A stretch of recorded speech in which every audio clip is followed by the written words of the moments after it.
Kazuya went to an event to photograph a famous cosplayer named Alice. At that moment, he really wanted Alice to look directly at his camera. He gathered his courage and shouted, asking her to strike a pose for him. To his surprise, Alice agreed and asked what kind of pose he wanted. Kazuya ended up letting her choose the pose herself. She named it Nightmare Impact. As he was enjoying taking pictures of her, a girl suddenly tapped him on the shoulder, startling him. Kazuya woke up and realized it had all just been a dream. That day was the first day of school in the new academic year. Kazuya quickly got ready and had breakfast with his family. His younger sister, Kanan, left for school first and told him to hurry up. That morning, students started arriving at school. Haruka came over and greeted Kazuya, asking how he had spent his summer vacation. Kazuya could only say that he basically did nothing over the summer. Haruka said she had seen Kanan every day at club practice, but had not seen Kazuya even once. Haruka then asked why he had brought a camera to school. It turned out the camera was an old one given to him by his father. Haruka said it looked like the kind professionals use. Just then, a girl rode by on a bicycle and greeted them. She also teased them, saying they looked like a couple walking to school together. Neither Kazuya nor Haruka recognized who she was. Before leaving, Haruka asked Kazuya to take a photo of her with Kanan sometime. Then she went over to talk to Tomoe. Haruka greeted Tomoe and asked how she was doing. Suddenly, their other friends ran up and hugged Haruka tightly because they had missed her so much. Haruka turned out to be a cheerful girl with excellent grades. She was also a star player on the tennis team and one of the most popular students in school. When they were kids, Kazuya and Haruka used to play together at the park, but before he knew it, Haruka had grown distant. Meeting the camera would soon change things for him. The day before, Kanan had gone into Kazuya's room to ask for some pencil lead. He told her to grab it from his desk. Kanan was surprised he had just finished his homework, saying he should have at least tried to do it before the Lantern Festival. She asked why their father's camera was in his room. Kazuya said it now belonged to him. Kanan felt jealous and wondered why Kazuya always got expensive stuff. Kazuya told her the camera was just a gift and that she should complain to their father, not to him. Kanan declared that she would make their father buy her a new outfit. Then she asked if Kazuya had taken any pictures yet. Kazuya admitted he had not taken any. Hearing that, Kanan was confused since their father had given him such a nice camera. She said it was a waste if he was not going to use it. Kanan then asked Kazuya to take a few pictures of her and he agreed. She immediately started posing with a cutesy bunny style. That was the last night of summer break, which felt just like any other year to Kazuya. That summer had been nothing special. His father gave him something even though it was not his birthday. A digital single-lens reflex camera with autofocus. Kazuya went to Kuba High School, a private school that was just like any other. The school was known for giving students the freedom to express their interests through club activities. On the first day of the new academic year, Momoko accidentally walked into a classroom taught by Miza. She was surprised and quickly apologized. She told the students not to hesitate to say hello if they saw her around school, then left right after. It turned out Momoko was the girl on the bike who had greeted Kazuya that morning, and she was a student teacher. It had been 40 days since Kazuya last went to school. Nothing had really changed and time moved on just like it always had. During break time, Kazuya was running and accidentally bumped into a few girls. If there was anything different about him, it was that he now saw everyone as potential photo subjects. Then he saw a girl dancing and quickly snapped a photo of her.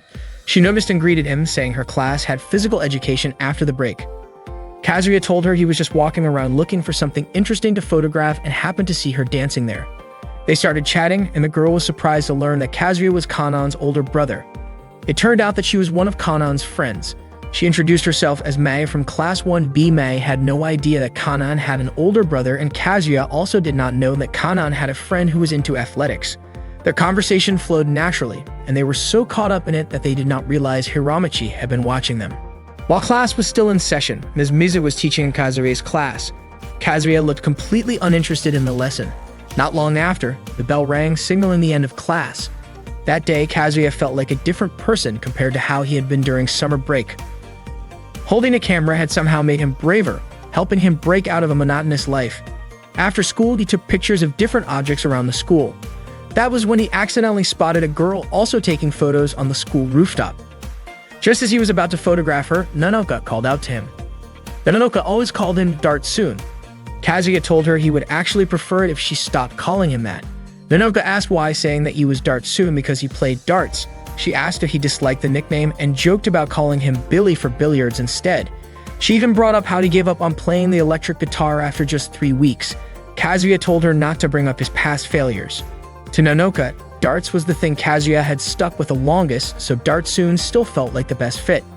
Then, noticing the camera in his hands, Minoka asked if that was his new hobby. Kazuya explained that the camera was a gift from his dad. Minoka complimented it and asked if he had already taken any good shots. She teased him, saying he had probably forgotten to photograph someone really important, a girl who was healthy, kind, beautiful, full of youthful energy, and played softball. Kazuya asked where this girl was. Minoka grinned and revealed that she was talking about herself, telling him he could take as many pictures of her as he wanted. Kazuya agreed. But just as he was about to take her photo, Nanaka suddenly made a goofy face. Kazuya asked why she did that, and Nanaka said she just felt like messing around. Then she walked away. Out of nowhere, Hiramaki showed up and said Kazuya had done a great job connecting with her. He praised Kazuya for quickly capturing his subject on camera when asked, and said that Kazuya had a bright future thanks to that camera. Kazuya did not really understand what Hiramaki meant. Hiramaki admitted that he had been following Kazuya's every move that day without Kazuya noticing. He said Kazuya should try to broaden his perspective and not just focus on what was directly in front of him. At that moment, Hiramaki sent a message to all members of the photography club to gather. He introduced himself as a student from Class 3A and the president of the photography club. Hiramaki asked Kazuya if he would be interested in joining, saying he saw a lot of potential in him. He also talked about how the student life at Kuba High School was all over the place. Some students were really passionate about their club activities, others went straight home, and some just kept living the same routine every day. Then he mentioned how beautiful the wind felt when it blew upward, helping to create breathtaking scenes. Hiramaki brought Kazuya to the photography club room and introduced the members.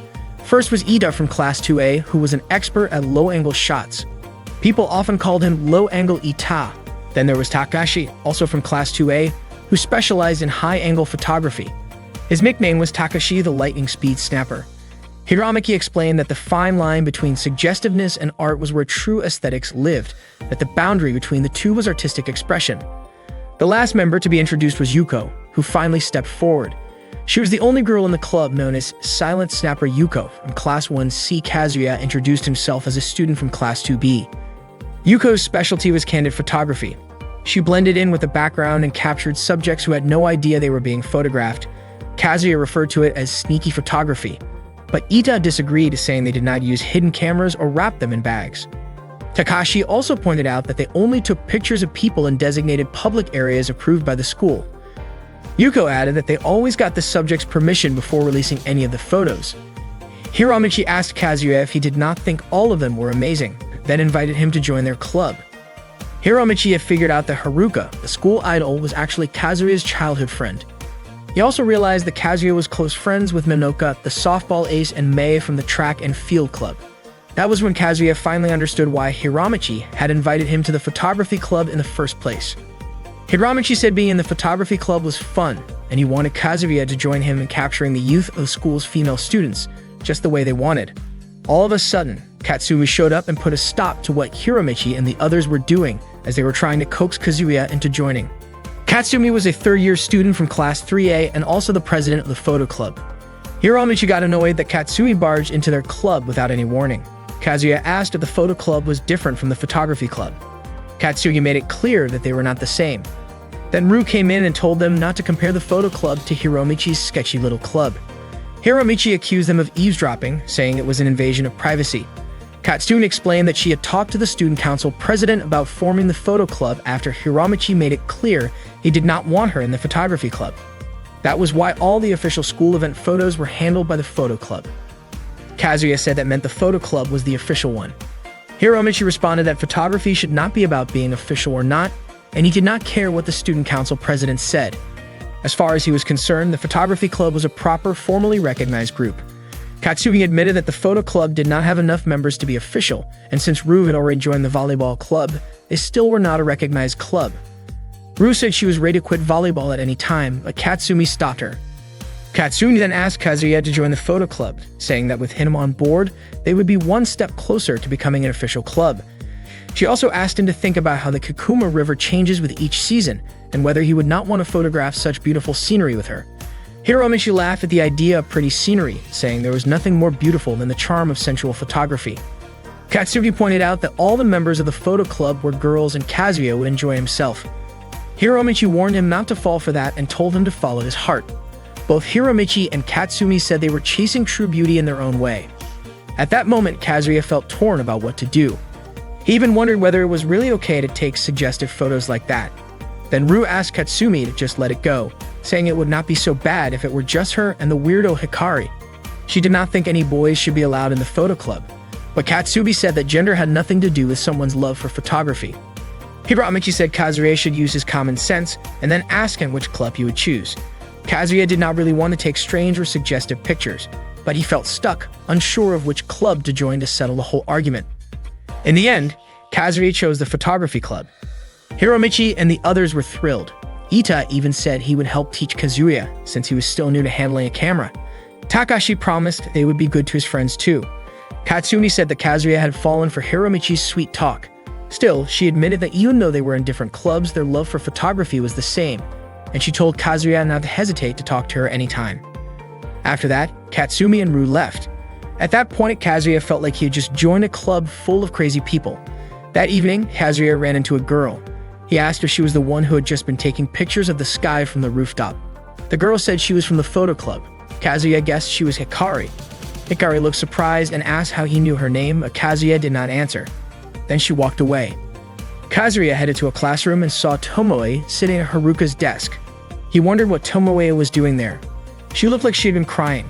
Meanwhile, Haruka was out playing tennis on the court and Tomoe was watching her. Tomoe asked Kazuya if he could keep a secret. She wanted him to promise not to tell anyone that she had been crying at Haruka's desk. Kazuya asked her why. Tomoe replied by asking if he could still keep the secret if she told him the reason. Hiromichi welcomed Kazuya to the photography club. He explained that to him, photography should explore the edge of bold expression. Beauty, he believed, existed at the boundary of what was daring, and art should push that same boundary. For him, everything worth capturing needed to have that edge. Even if harsh light poured in and clouded the viewfinder, the right moment to take the shot would always come. The key, he said, was to observe, aim, and capture.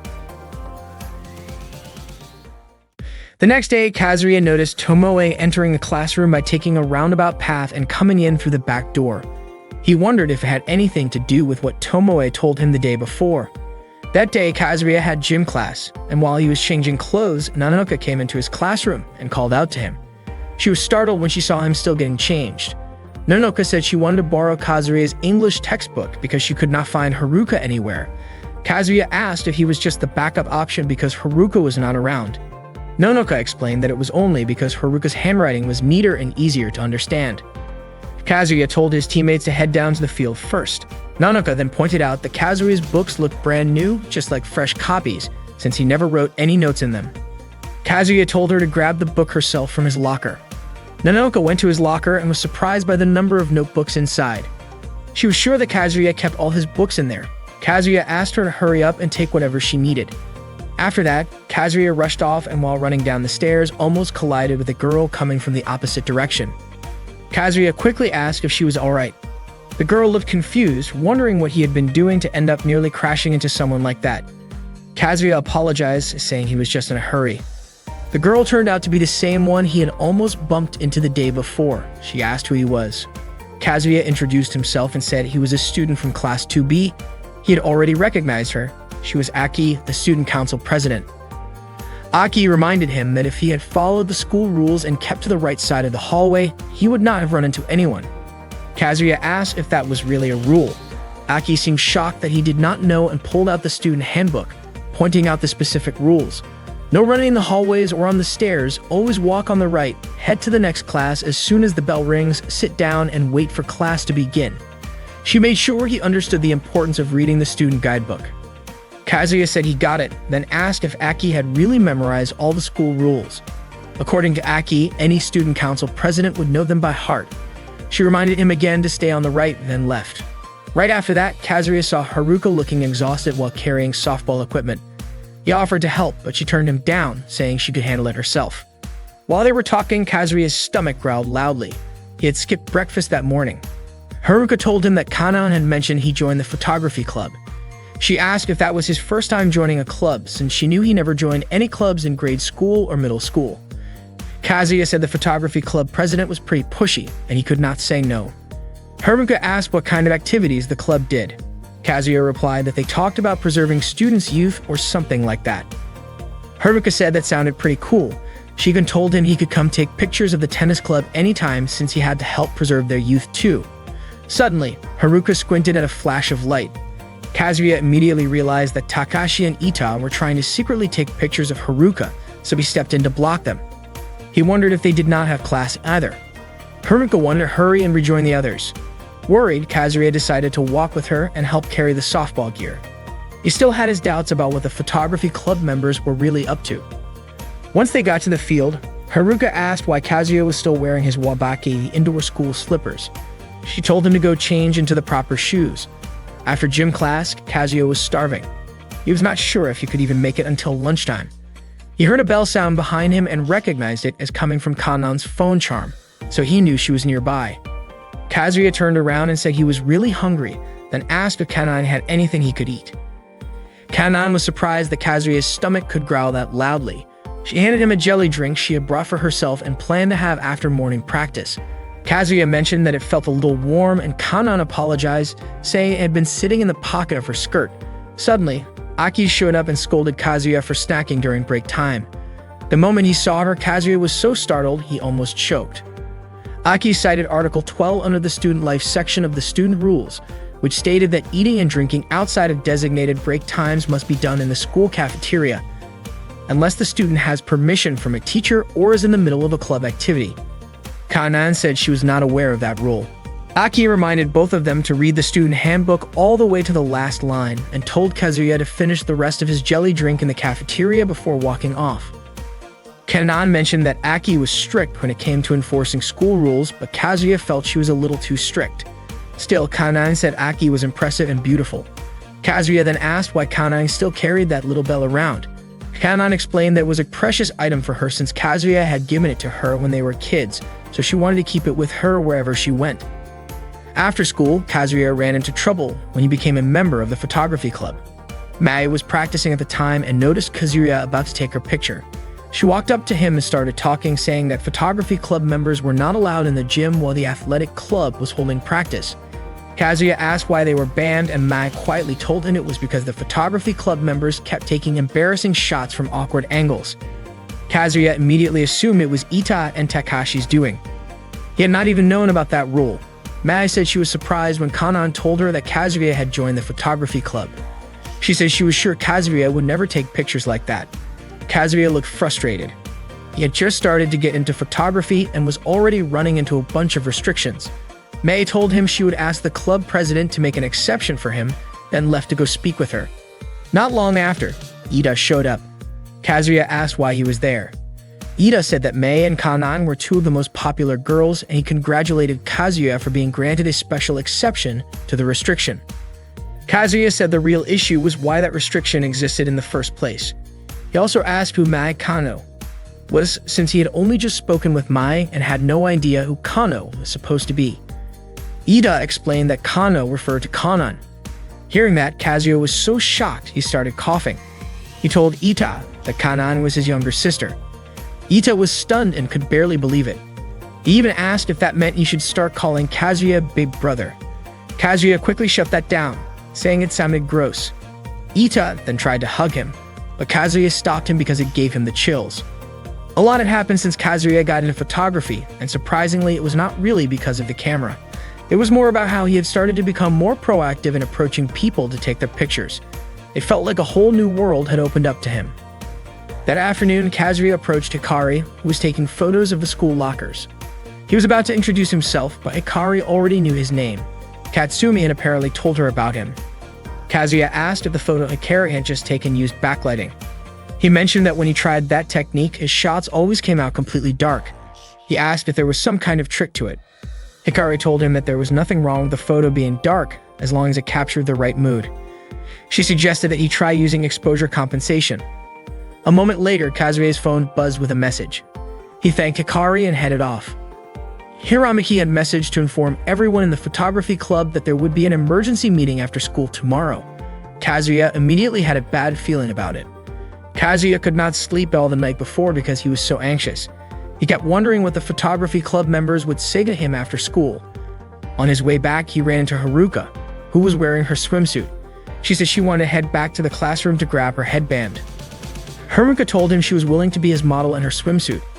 It might be a little embarrassing for her, but she was ready to give it her best because she wanted to support him. When Kazuya asked why she would go that far, Haruka explained that she just wanted to spend more time with him like they used to. Then she asked if he was uncomfortable with it. Kazuya said he was not. Haruka asked him to take her picture because she wanted him to see her, and so their secret photo shoot began. Haruka posed near the pool. Her poses looked quite silly, and she admitted it was embarrassing. After getting a few shots, Kazuya told her they should head back. Haruka asked if he would keep the photos to himself, and Kazuya agreed. She told him she only did it for him, then quietly left. What they did, however, did not go unnoticed. Yuko had seen the whole thing. That day in class, Tomoe was reading a book out loud. Out of nowhere, Kazuya remembered his conversation with her the day before. Back then, Tomoe had asked if he could keep a secret if she gave him a reason. Kazuya said he could. She had admitted she wanted to be like Haruka, beautiful, kind, great at tennis, smart, and someone everyone liked. Tomoe believed that if she sat in Haruka's seat and saw the world from her point of view, maybe she could change. But it did not work at all. She became so jealous that she ended up crying, especially since Haruka was always kind to her. She asked if that made her a terrible person. Kazuya understood how she felt. At that moment, since he was spacing out, their teacher, Ms. Miza, smacked him on the head with a book to remind him it was his turn to read. Everyone in the class burst out laughing. After school, the photography club gathered in their club room. Hiromichi was leading the meeting, and each member had to report their assigned role. Ida said he focused on capturing natural expressions. Takashi said he liked to shoot from creative angles to bring out interesting compositions. Yuko's role was to take rapid shots that captured spontaneous moments. When it was Kazuya's turn, he stayed silent. Hiromichi asked if he had forgotten his role. He reminded everyone that their current project was already clear. It was time for the Miss Photogenic contest. Apparently, the members had been looking forward to it. Hiromichi asked Yuko to check if any photography club members were not in their place. She said everyone was present. Then, Hiromichi was ready to announce this year's Miss Photogenic. EGOT explained that Miss Photogenic was a club tradition where they decided who looked the most stunning in photos and showcased their best shots during the school festival each year. Hearing that, Kazuya was surprised and started to feel conflicted. Hiromichi announced that this year's Miss Photogenic was Haruka. According to him, she ranked high in every contest category, and her total score put her at the very top. She was the true champion. He asked if anyone disagreed. Ita, Takashi, and Yuko all supported the decision and said she was the perfect choice. Kazuya had not expected this at all. It turned out the photography club had been planning this from the start. The next morning during class, Ms. Miza asked the students to throw out the overflowing trash. She wanted to know who was supposed to take care of it. Kazuya volunteered and took the trash outside. Since it was rare to get permission to leave class during a lesson, he decided to take a short break before heading back. That was when he saw a girl climbing over the school fence.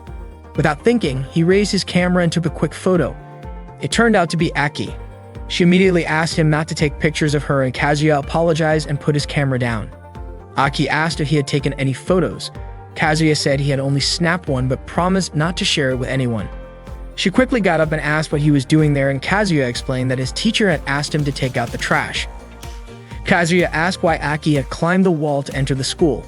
Yes, that she did not want anyone to know she was late. Aki admitted she had overslept and felt embarrassed. Kazuya assured her that it was fine and he would not say anything to anyone. Aki thanked him and asked again if he would delete the photo. Kazuya said he would think about it, but promised he would never show it to anyone. He walked away with a faint smile, feeling like something interesting had just happened. That day, Nanako was rushing down the stairs. She made a sharp turn and jumped, but unfortunately, she did not realize that Kazuya was right below her. She crashed into him, and their lips accidentally touched before they both landed and fell. Nanako quickly apologized to Kazuya for not being careful. Kazuya reminded her to watch where she was going.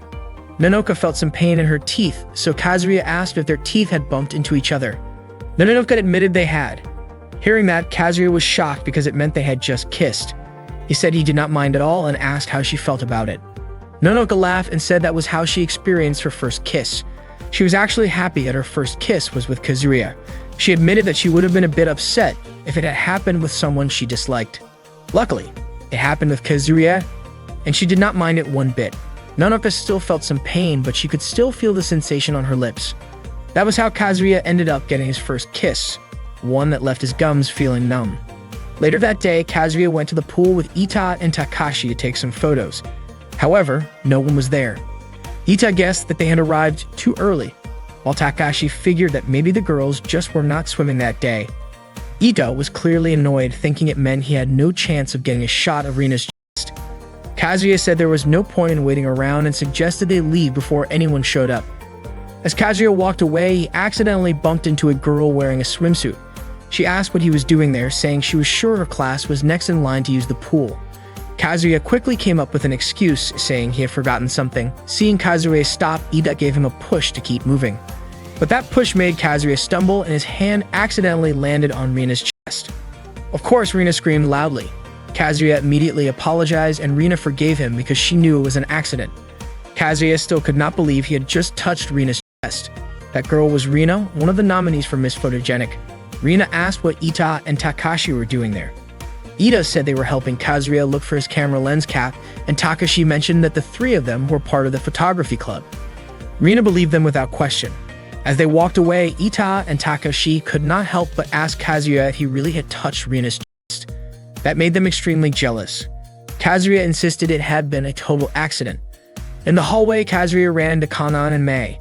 He asked why they were still walking around, and it turned out they were on their way to the science lab. Kanan asked if Mei had something she wanted to tell Kazuya. Mei explained that Kazuya had been granted permission to take pictures of the track and field club because she had convinced the club president to let him in. Kazuya thanked her, but Mei warned him to be careful because if he did anything foolish, he would be banned right away. Kazuya understood and asked if they would be late since the bell was about to ring. Kanan and Mei then hurried to the science lab. Kazuya thanked Mei again and promised to do his best to take great photos. Unexpectedly, Yuko had overheard their conversation. That afternoon, Takashi, Ita, and Yuko called Kazuya over to congratulate him for getting permission to photograph the track and field club. Kazuya was surprised they knew about it. Yuko said it was thanks to her secret spying. Ida brought reference materials for Kazuya, and Kazuya was shocked to see that it was an adult magazine. Ita claimed it was a cosplay magazine and the models were just photographed that way. Kazuya said it was still inappropriate, but Ida told him to study what made a photo great by looking at that magazine, since they were all looking forward to seeing some silly photos of Mai. Kazuya said that he never agreed to accept the magazine. The three of them left, telling him to have fun with more than just that photo, though Kazuya had no idea what they meant. That night, Kazuya read the magazine Ita had given him. He felt a sense of urgency. He really wanted to have a few great photos for the photography exhibition, and he knew he needed to take a lot more pictures to get there. So he decided he would keep taking more photos, and if he kept doing that, the answer would probably come to him on its own. The next day, Kazuya watched Aki doing a dive at the pool. Aki only just noticed he was there and asked if he had been standing there long. She also asked what he was doing sneaking into the pool while the girls were practicing. Kazuya replied that it was already lunchtime. He then asked where she learned how to dive like that. Aki admitted that she used to be a diving athlete and had been in the swim club up until last year. She had to quit because she got too busy with her responsibilities as the student council president. Kazuya was surprised to find out Aki was that skilled at diving. According to her, there are a lot of great divers in Japan, but she is not on their level. Kazuya said he would love to take photos of her on the day of her match, but Aki told him it would be pointless to take pictures of her. He asked why, especially since her dives were so amazing. Aki told him to stop staring at her. Kazuya thought it was unusual since Aki was usually strict about school rules, but she seemed very different in that moment. He asked if he could take a few pictures of her because he wanted to capture her in her swimsuit. Aki replied that there was no way she would agree to something so embarrassing. When she turned him down, Kazuya reminded her that sneaking into the school like that was against the rules. Aki asked if he was trying to blackmail her. Kazuya pleaded again, asking her to let him take some photos. Aki asked if she refused, would Kazuya make a poster out of those photos and hang it outside the staff room, then send them out to the students through email. Kazuya jokingly called that a good idea, then begged once more to let him take the pictures. In the end, Aki gave in and asked what kind of pose he wanted. Kazuya asked if she could do a silly pose by putting her hands together and pushing out her chest. Aki said she already knew she was tall, slim, and flat-chested, and she thought Kazuya was teasing her. Kazuya said that was not what he meant. He just wanted to try something bold. Aki reluctantly agreed to go through with it. She started posing for the photos, clearly embarrassed, and told Kazuya to hurry up. Kazuya said it would be better if she were not so fussy. Aki said the camera could not capture her words and insisted he finish quickly. She said it would be just for that day. After taking a few pictures, the two of them looked at each other for a moment. Suddenly, Hiramaki showed up and praised Kazuya for actually getting a sexy shot at Aki. He said he had changed his mind about her. He used to think she was uptight and overly strict, but now he saw she had a daring side too. Aki said there was a reason why she did all of that. Hiromichi said her sensual side had bloomed, but Aki denied it and walked away. She reminded Kazuya not to show the photos to anyone. Hiromichi said Kazuya was pretty impressive and asked how he got Aki to do what he said. Kazuya refused to explain, saying it was a secret. Hiromichi remembered how passionate Aki used to be. Kazuya mentioned that Aki quit diving because she got too busy after becoming the student council president. Hiromichi thought that was only the surface of the story. He believed Aki would not have given up something she had done since she was a child over a reason like that. He felt like she was carrying the weight of her parents' expectations. At that moment, Kazuya was walking down the hallway reflecting on everything that had happened that day. Suddenly, Haruka approached him and greeted him, mentioning how Kazuya was really diving into photography and always took it very seriously. For Kazuya, photography was genuinely fun. Out of nowhere, Haruka's friend asked her to cheer for the soccer team. Before leaving, Haruka asked Kazuya to let her know when he wanted her to be his model again. As Kazuya walked on, he ran into Ita and Takashi, who were mopping the floor. Ita reminded Kazuya that they were going to carry out Haruka's operation. Kazuya thought that this was serious and he had to find a way to stop it that night. That night, Kazuya kept thinking about how he could stop it until he eventually fell asleep at his desk. Unfortunately, everything ended before he could figure anything out. But one thing was certain, Kazuya would stop Haruka's operation. The next day on his way to school, Kazuya saw Hikari standing by the riverbank, taking photos of the water's surface. Hikari told him not to mind her because it was only then that the water sparkled under the morning sunlight. Kazuya walked away, telling her to show him her photos sometime. He thought Hikari was a bit strange, but he understood how easy it was to get lost in the moment when looking through a camera's viewfinder. As Kazuya passed the cooking club room, he heard Rina asking for help with taking a steaming pot off the shelf, which had a box on top of it. Kazuya held the pot while Rina grabbed the box from it. When Rina reached for the box, her chest accidentally ended up right in front of Kazuya's face, making him nervous. Afterward, Rina thanked him. Kazuya introduced himself, saying he was from Class 2B, and mentioned that Rina was the girl whose chest he accidentally touched before. It turned out that Rina was the only member of the cooking club. Kazuya asked if the school allowed her to run a club by herself. Rina replied that as long as the student council approved, it was fine. She mentioned that it wasn't just a club but a hobby, and the student council president really supported her, even saying it was amazing how the students' recipes could be passed down to the next generation. Rina then offered Kazuya a taste of her orange marmalade sponge cake and fed him a bite. Kazuya remarked that it tasted really good. Rina explained that her orange marmalade was made from 100% natural ingredients, so it was both delicious and rich. Later, while mopping the classroom, Kazuya received a message to carry out Haruka's operation immediately and to bring Haruka to the club room. Kazuya felt that he had to protect Haruka, even if it meant putting his own life at risk. He asked Haruka for help with carrying the trash and apologized for taking up her time. Haruka was actually happy, as it had been a long time since Kazuya had asked her to do something with him. When they reached the photography club room, Kazuya asked Haruka to stop there because he needed to quickly go into the club room for a bit. He also asked her to step back. Haruka remarked that the corridor was very clean and that the floor was shining. Kazuya realized that the floor was so slippery it could make someone slip. He immediately told Haruka to head back to class, but just as he did, he slipped and fell. Ita and Takashi were ready to take a picture. Kazuya slid right toward Haruka's skirt. After the incident, Hiromichi called an emergency meeting because things weren't going as planned for Haruka's operation. Ita claimed that Kazuya had ruined everything. Hiromichi changed their mission, instructing the three of them to monitor the target, while Yuko would secretly use her photography skills. After the meeting was dismissed, Hiromichi expressed his anticipation for the results of their work. Kazuya felt that things had become even worse because he didn't know when Yuko and the others would go after Haruka, and it was far worse than just trying to lure Haruka out. Kazuya realized he had no other choice but to be the one to protect Haruka's privacy. The next day, Mei asked Kazuya to take some photos for her, aiming to capture images that were sharp and seemed frozen in time by adjusting the aperture and increasing the shutter speed. Mei asked if the pose she was striking looked good, and Kazuya responded, hoping that Mei would find some useful shots among the ones he had taken. He would give the photos to Kanan, who would then send them to Mai. Maya thanked Kazuya for taking the time to take her pictures, and Kazuya was happy to help. Maya mentioned that she had been practicing athletics since graduating from middle school, so she wasn't very familiar with all the movements in this particular field. She explained that athletics was like a competition of beautiful acrobatics, and until now she had focused solely on the technical aspects. She wasn't yet skilled at performing movements that looked graceful, which was why she needed to keep practicing. Kazuya suggested that he should leave so as not to disrupt her training, but Maya insisted that he hadn't been a disturbance at all and thanked him again.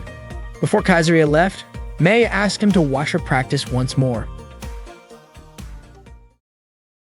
That day, Kanan, wearing a swimsuit, screamed as she rushed toward Kazuya. She immediately jumped into his arms, frightened by a bee. Kazuya tried to calm her down, asking where the bees were. Kanan only then realized that the bees were gone, and she called the bees the real problem. Kazuya, however, pointed out that Kanan herself was the one causing trouble. Kanan apologized, and Kazuya told her to change clothes quickly so she wouldn't be late for class, which Kanan immediately followed. The weather that day was extremely hot, and Kazuya could still smell the chlorine from Kanan's swimsuit, which seemed to wash over his face like a breeze. During lunch break, Kazuya's friends invited him to eat with them, but he decided to follow Tomoe, who was walking alone. Unfortunately, he lost track of her. By chance, he found her near the emergency stairs. Kazuya asked if Tomoe often came to that place and what books she was reading. At first, Tomoe hesitated to answer, but then revealed she was reading a poetry book. Kazuya asked why she didn't just read it in class, and Tomoe explained that she would become the center of attention, and there was nothing interesting about being in the spotlight. That's why she preferred reading in that quiet spot, as she was usually alone there. Before Kazuya left, Tomoe reminded him of the promise they made earlier. Kazuya couldn't stop thinking about what Tomoe meant when she said there was nothing interesting about being the center of attention. That night, Kanan was watching her favorite TV show, mimicking the lines from the program. Hearing this, Kazuya commented that Kanan was daydreaming again. Kazuya then thought that he should return Ida's adult magazine. The next day, he brought the magazine to school, but he was worried about the possibility of a bag check, so he hid the magazine in his locker. That morning, Nanoka and Kanan were playing softball with a paper ball and a broom in the classroom hallway. Suddenly, Aki appeared to scold them. She said playing like that in the hallway could be dangerous, but Nanoka pointed out that the ball was just a paper ball, which posed no harm. Aki, however, wasn't just concerned about that.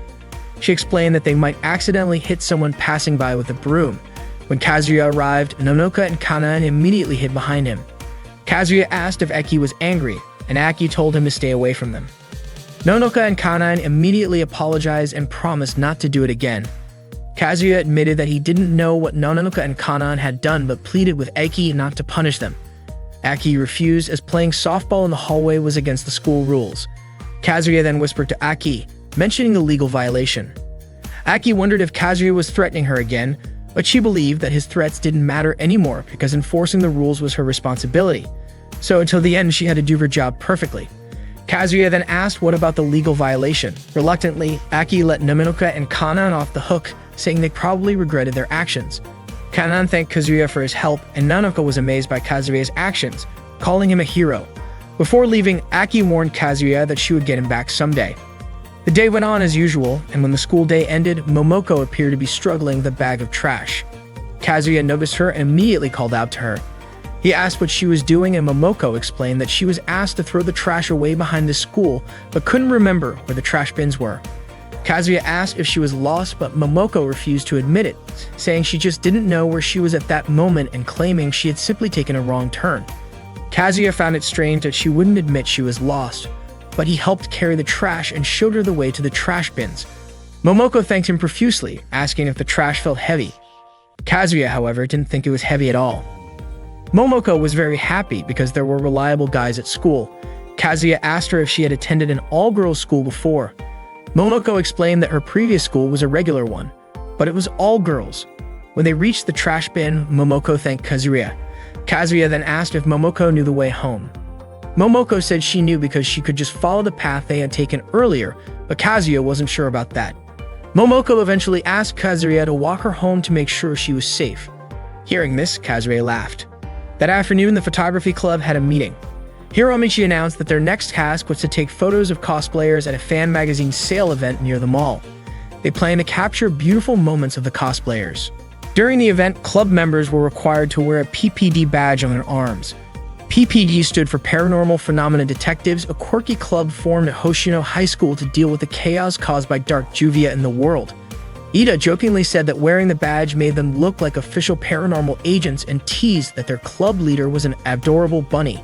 He told Kazuya to wear the badge on his right shoulder and said he would explain more once they arrived.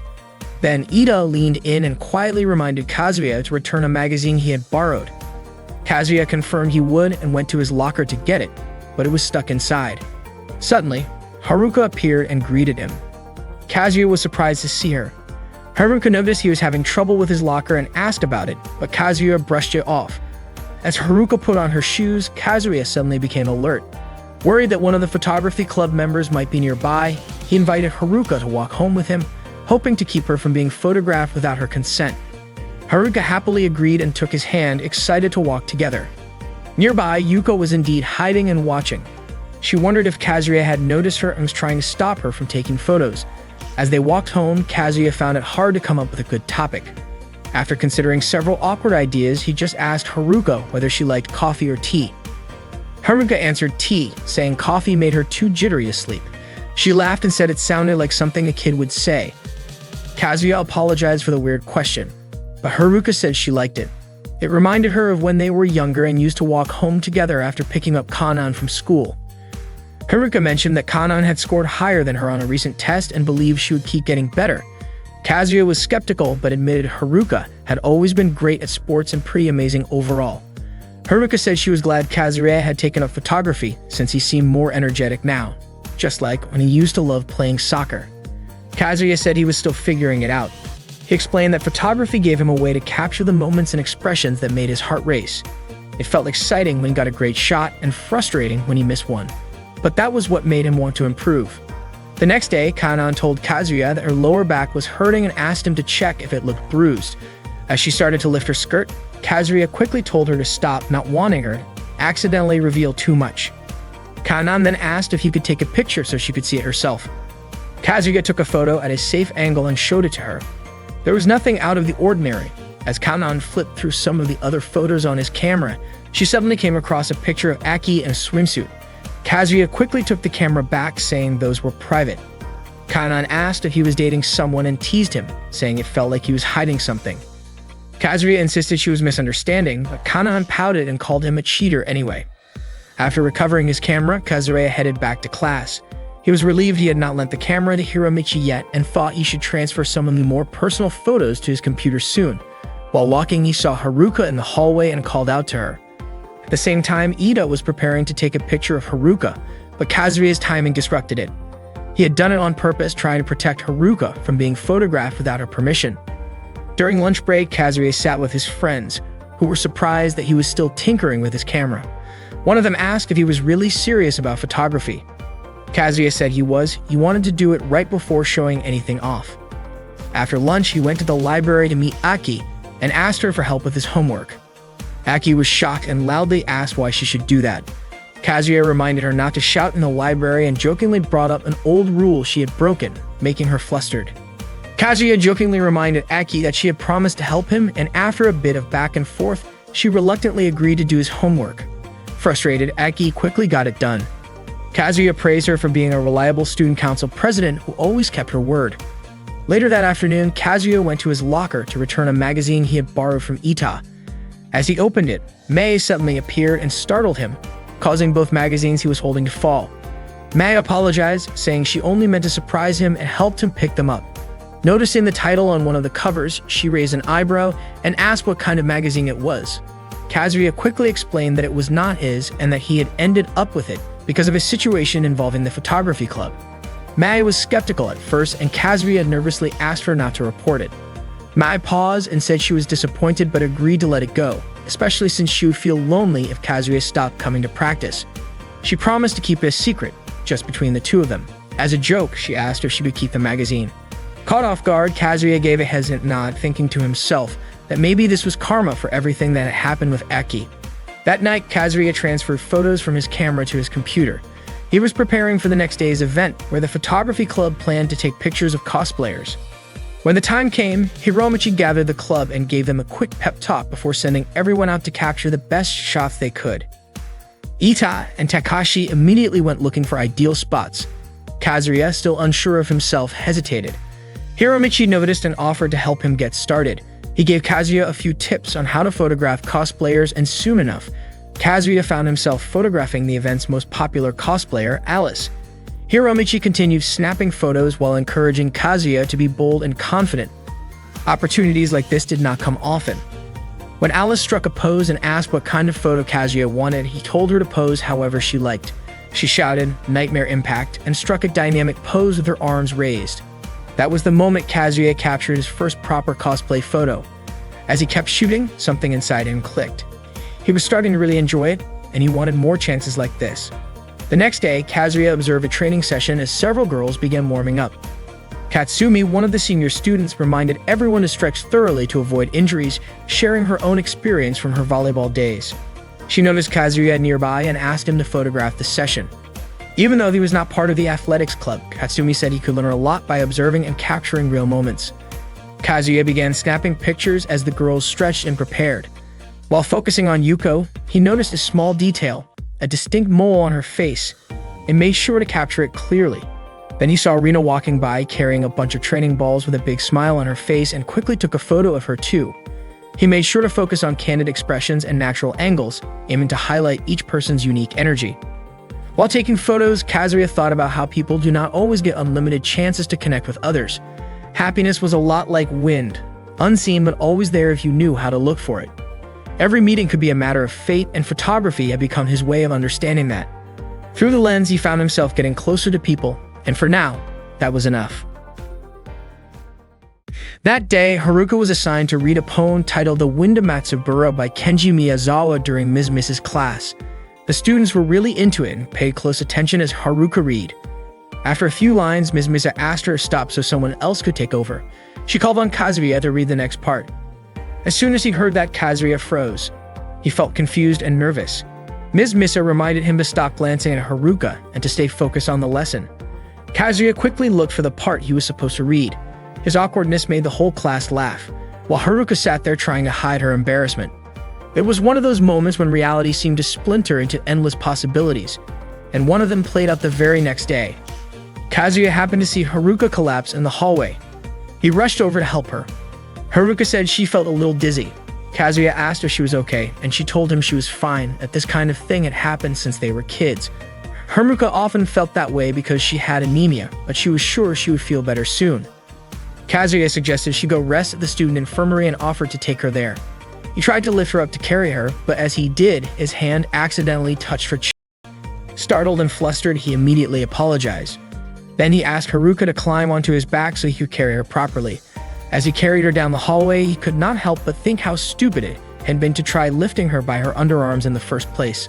While they walked, Haruka asked Kazuya if she felt heavy. Kazuya said no, she felt light. Haruka admitted she had been worried he might think she was heavy, but Kazuya told her not to worry about that. Unbeknownst to them, someone seemed to be watching from a distance, snapping photos with a camera. Once they got to the student infirmary, Haruka thanked Kazuya. He told her not to go to tennis practice that day and said he would let Kanane know.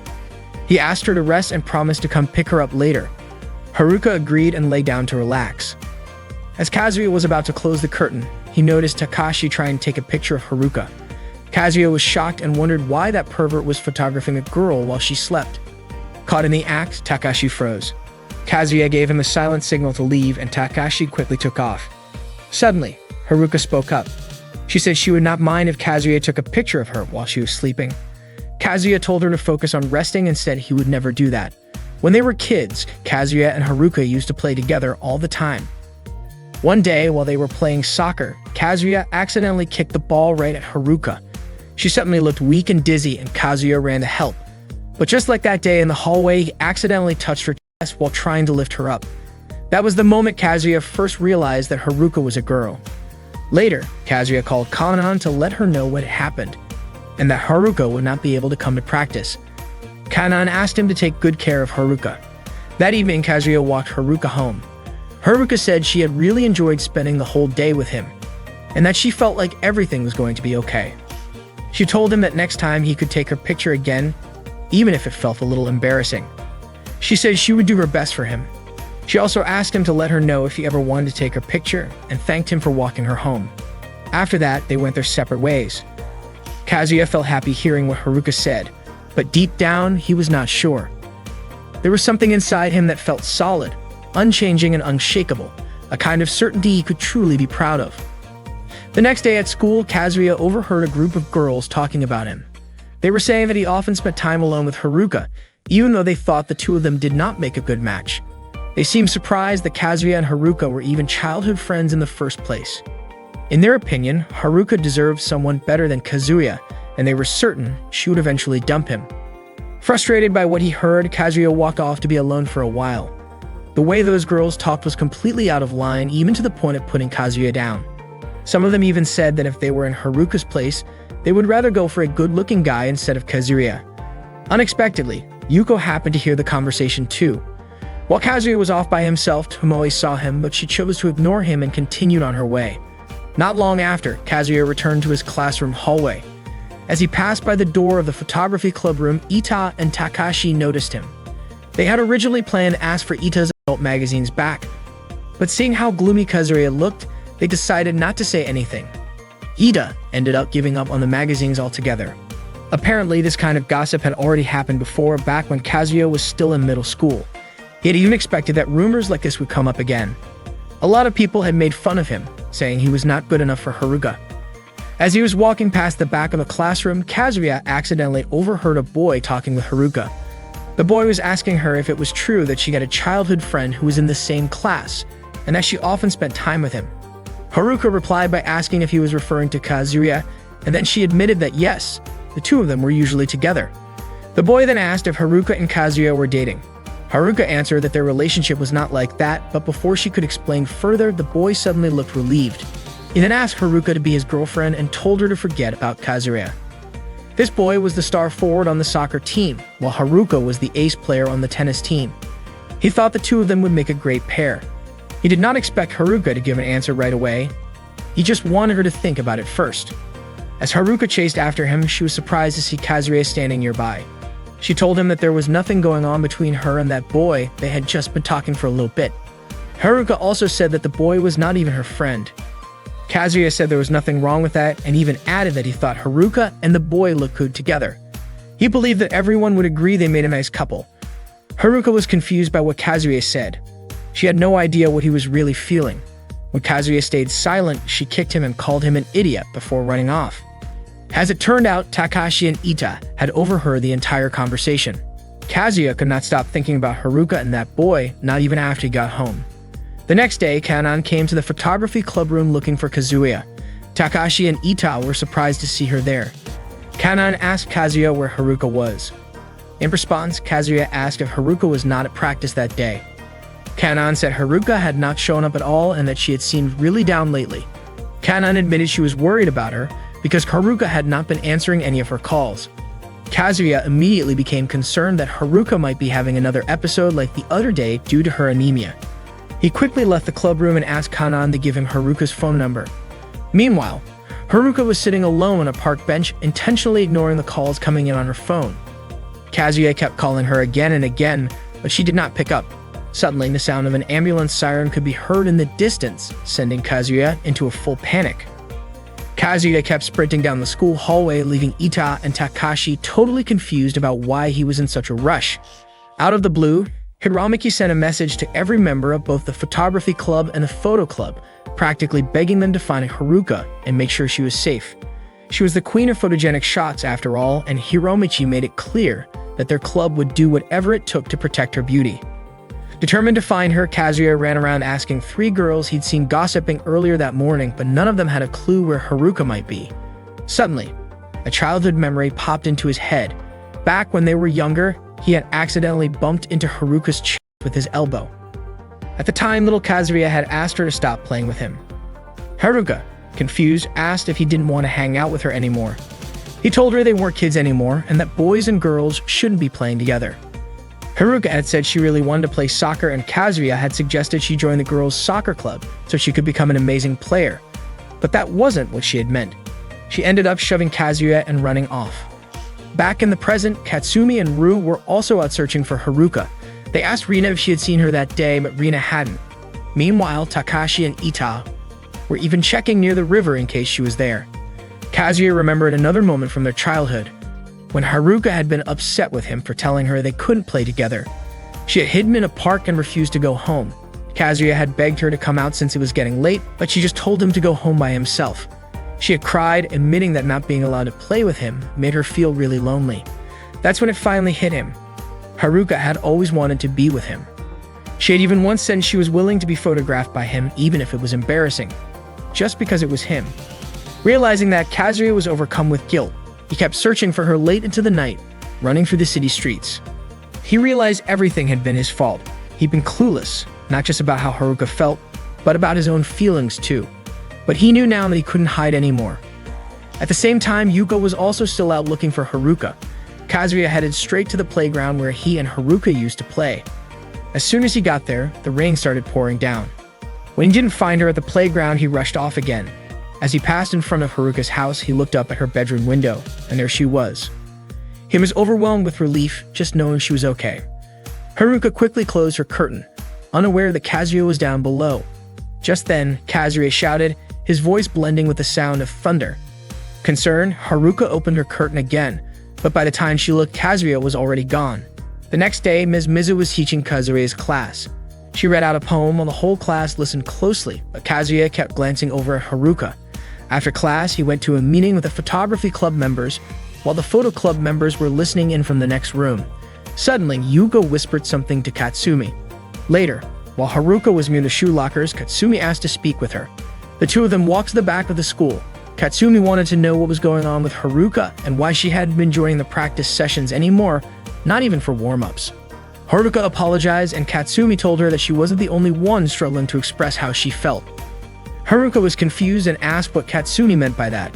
Katsumi explained that maybe Haruka hadn't realized it, but out there were people working hard, giving everything they had just to be in her place. There was someone who had gone out of their way to protect her from unfair criticism. On her way home, Haruka was met by Nanoka, who had been waiting for her.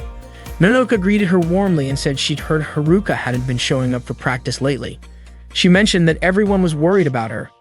Nanoka suspected that it probably had something to do with Kazuya and told Haruka that she should try trusting him. After all, Haruka knew him better than anyone. That evening, Haruka got a message from Kanan. She let Haruka know that Kazuya hadn't gone home yet, and asked her to let Kanan know if he called. She also apologized in case Kazuya had been a bother. Not long after, a younger student messaged Haruka, asking her to calm down and come back soon because they were starting to worry. Katsumi also texted Haruka, saying she realized she might have been a little harsh earlier, and asked Haruka to believe in Kazuya and in her own feelings too. Mei messaged her as well, saying she wanted to do warm-ups together again since everyone was looking forward to seeing Haruka back.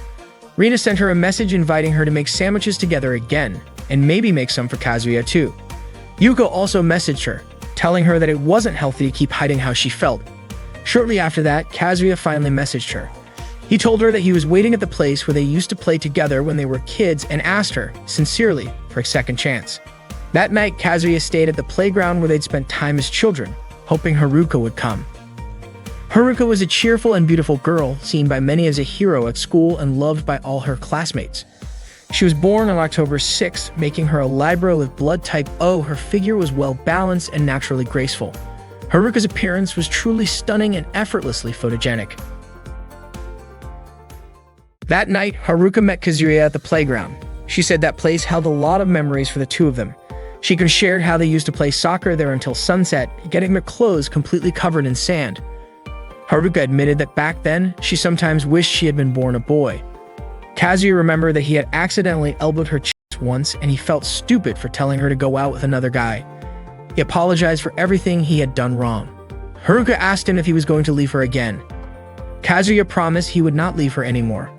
Hearing that, Haruka was so happy that she hugged him tightly, knocking them both to the ground. After that night, things between them went back to normal. The next day, Haruka and Kazuya returned to the playground. Haruka said she really loved that spot. It was the same place she used to hide in when she was younger. She had always played there. She tried to crawl back into her old hiding spot, but her body had grown too much for her to fit. She asked Kazuya to push her in a little. Kazuya was surprised and asked if she really wanted him to push her butt. He was flustered and unsure how to do it. Haruka told him to just go ahead and push her, but in the end, the space really was too tight. Kazuya took some photos of the scenery around the playground. Haruka said he truly looked like he was enjoying photography. Kazuya admitted that he was still just a beginner, but the hobby made him feel at ease. He said he was not a pro yet, but he wanted to take it seriously. Haruka said she felt a little jealous that he had something he was really passionate about. Kazuya asked her if she liked tennis. Haruka said she only liked it a little and was not nearly as passionate about it as Kazuya was with photography. She also said that she had caused a lot of people to worry. Kazuya suggested they apologize together and Haruka agreed. He asked if she wanted to see some of his photos.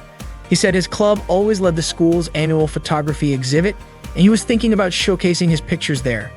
Haruka said she would love to see them because to her, his dream had become her dream too.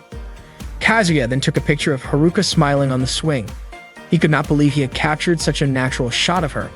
He felt like he had captured her heart, and that was the thrill of photography for him. The next day, Kanan walked into Kazuya's room and asked why he was not getting ready. She reminded him that he had plans with Haruka. Kazuya said it was not really a date, but Kanan said being late for a date was practically a crime. She added that the daily horoscope said Kazuya would have better luck if he took a little time for himself. She told him to get ready quickly and stop making excuses, and she reminded him to be careful around annoying friends. Later, Kazuya met up with Haruka, who was already at the park.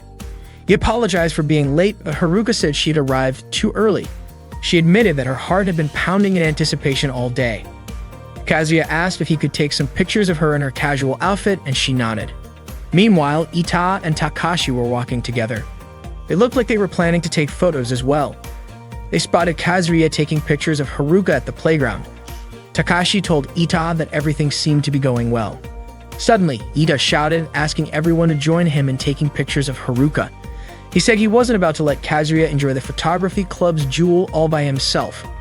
Takashi pointed out how rare it was to see Haruka in casual clothes. As Takashi and Ida ran toward them, Kazuya stepped in to shield Haruka, and that's when it hit him they were the annoying friends Kanan's fortune had warned him about. Kazuya told them to go find another girl to photograph. He even suggested they go take photos of Yuko instead. They asked how that was supposed to work when Yuko wasn't even there. But then, out of nowhere, Yuko appeared in front of them.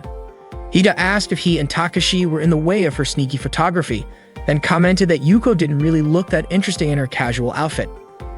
Kazuya and Haruka quickly left the playground. It turned out they had gone to the beach. At the beach, Haruka wore a swimsuit and blushed as Kazuya kept looking at her. He was so overwhelmed by the view and the moment that he ended up yelling out loud to let his emotions out. Kazuya confessed how happy he was to be at the beach with Haruka. She said she felt the same. They played together along the shore, and after a while, Kazuya asked Haruka if she could pose for a few shots. She agreed and did a few poses for him. After the mini photo session, Haruka invited Kazuya to play beach ball with the loser buying ice cream. Then Kazuya suddenly remembered how Haruka used to faint a lot as a kid because of her anemia. The thought distracted him, and he didn't notice Haruka dribbling the ball past him. She didn't understand why he had gone silent. Kazuya told her to stop playing because he wasn't good at ball games. Haruka quickly grabbed his arm and asked if he was still worried about what happened back then. Kazuya said it wasn't just that, he couldn't move. They weren't kids anymore, and he felt like he couldn't just touch her freely like before. Out of the blue, Haruka rested her head on Kazuya's shoulder and told him he could touch her like that and that she could touch him too. She asked why he treated her like she was too precious. Then, all of a sudden, Haruka told Kazuya to touch her chest.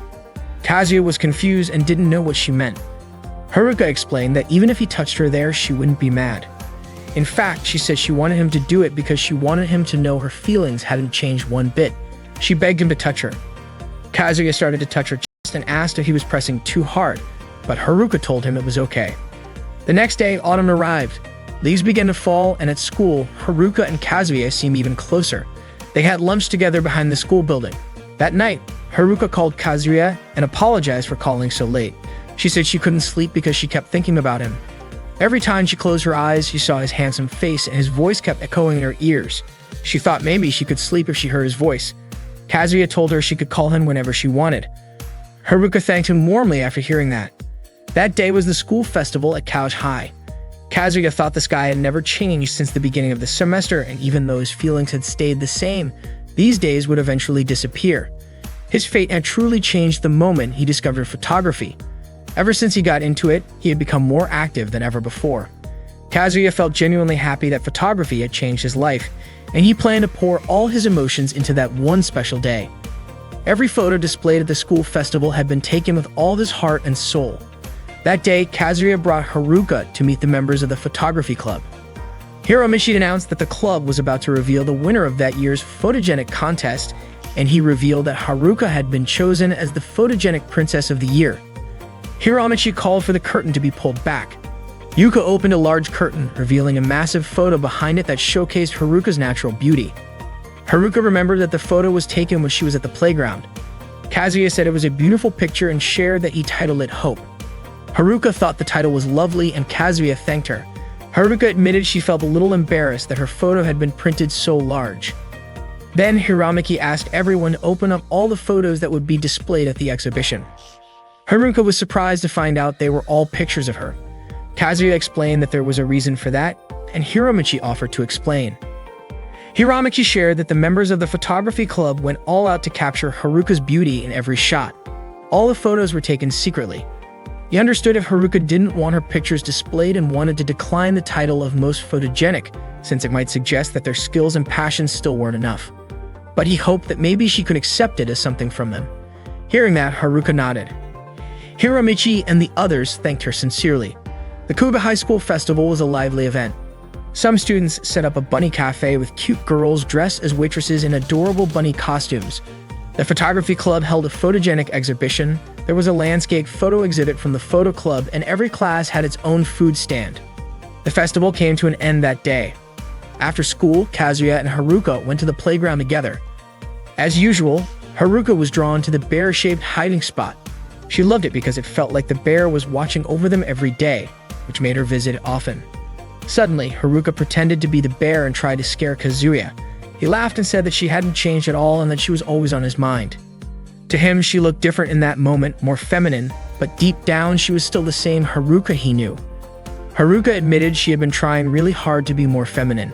As they talked, they felt the cool breeze of autumn around them. They played on the swings together, and Kazuya mentioned how summer had passed by so quickly, how so many things had happened, and how he had started talking to Haruka again. Haruka felt the same. She had started going out with Kazuya again and chatting with him like they used to.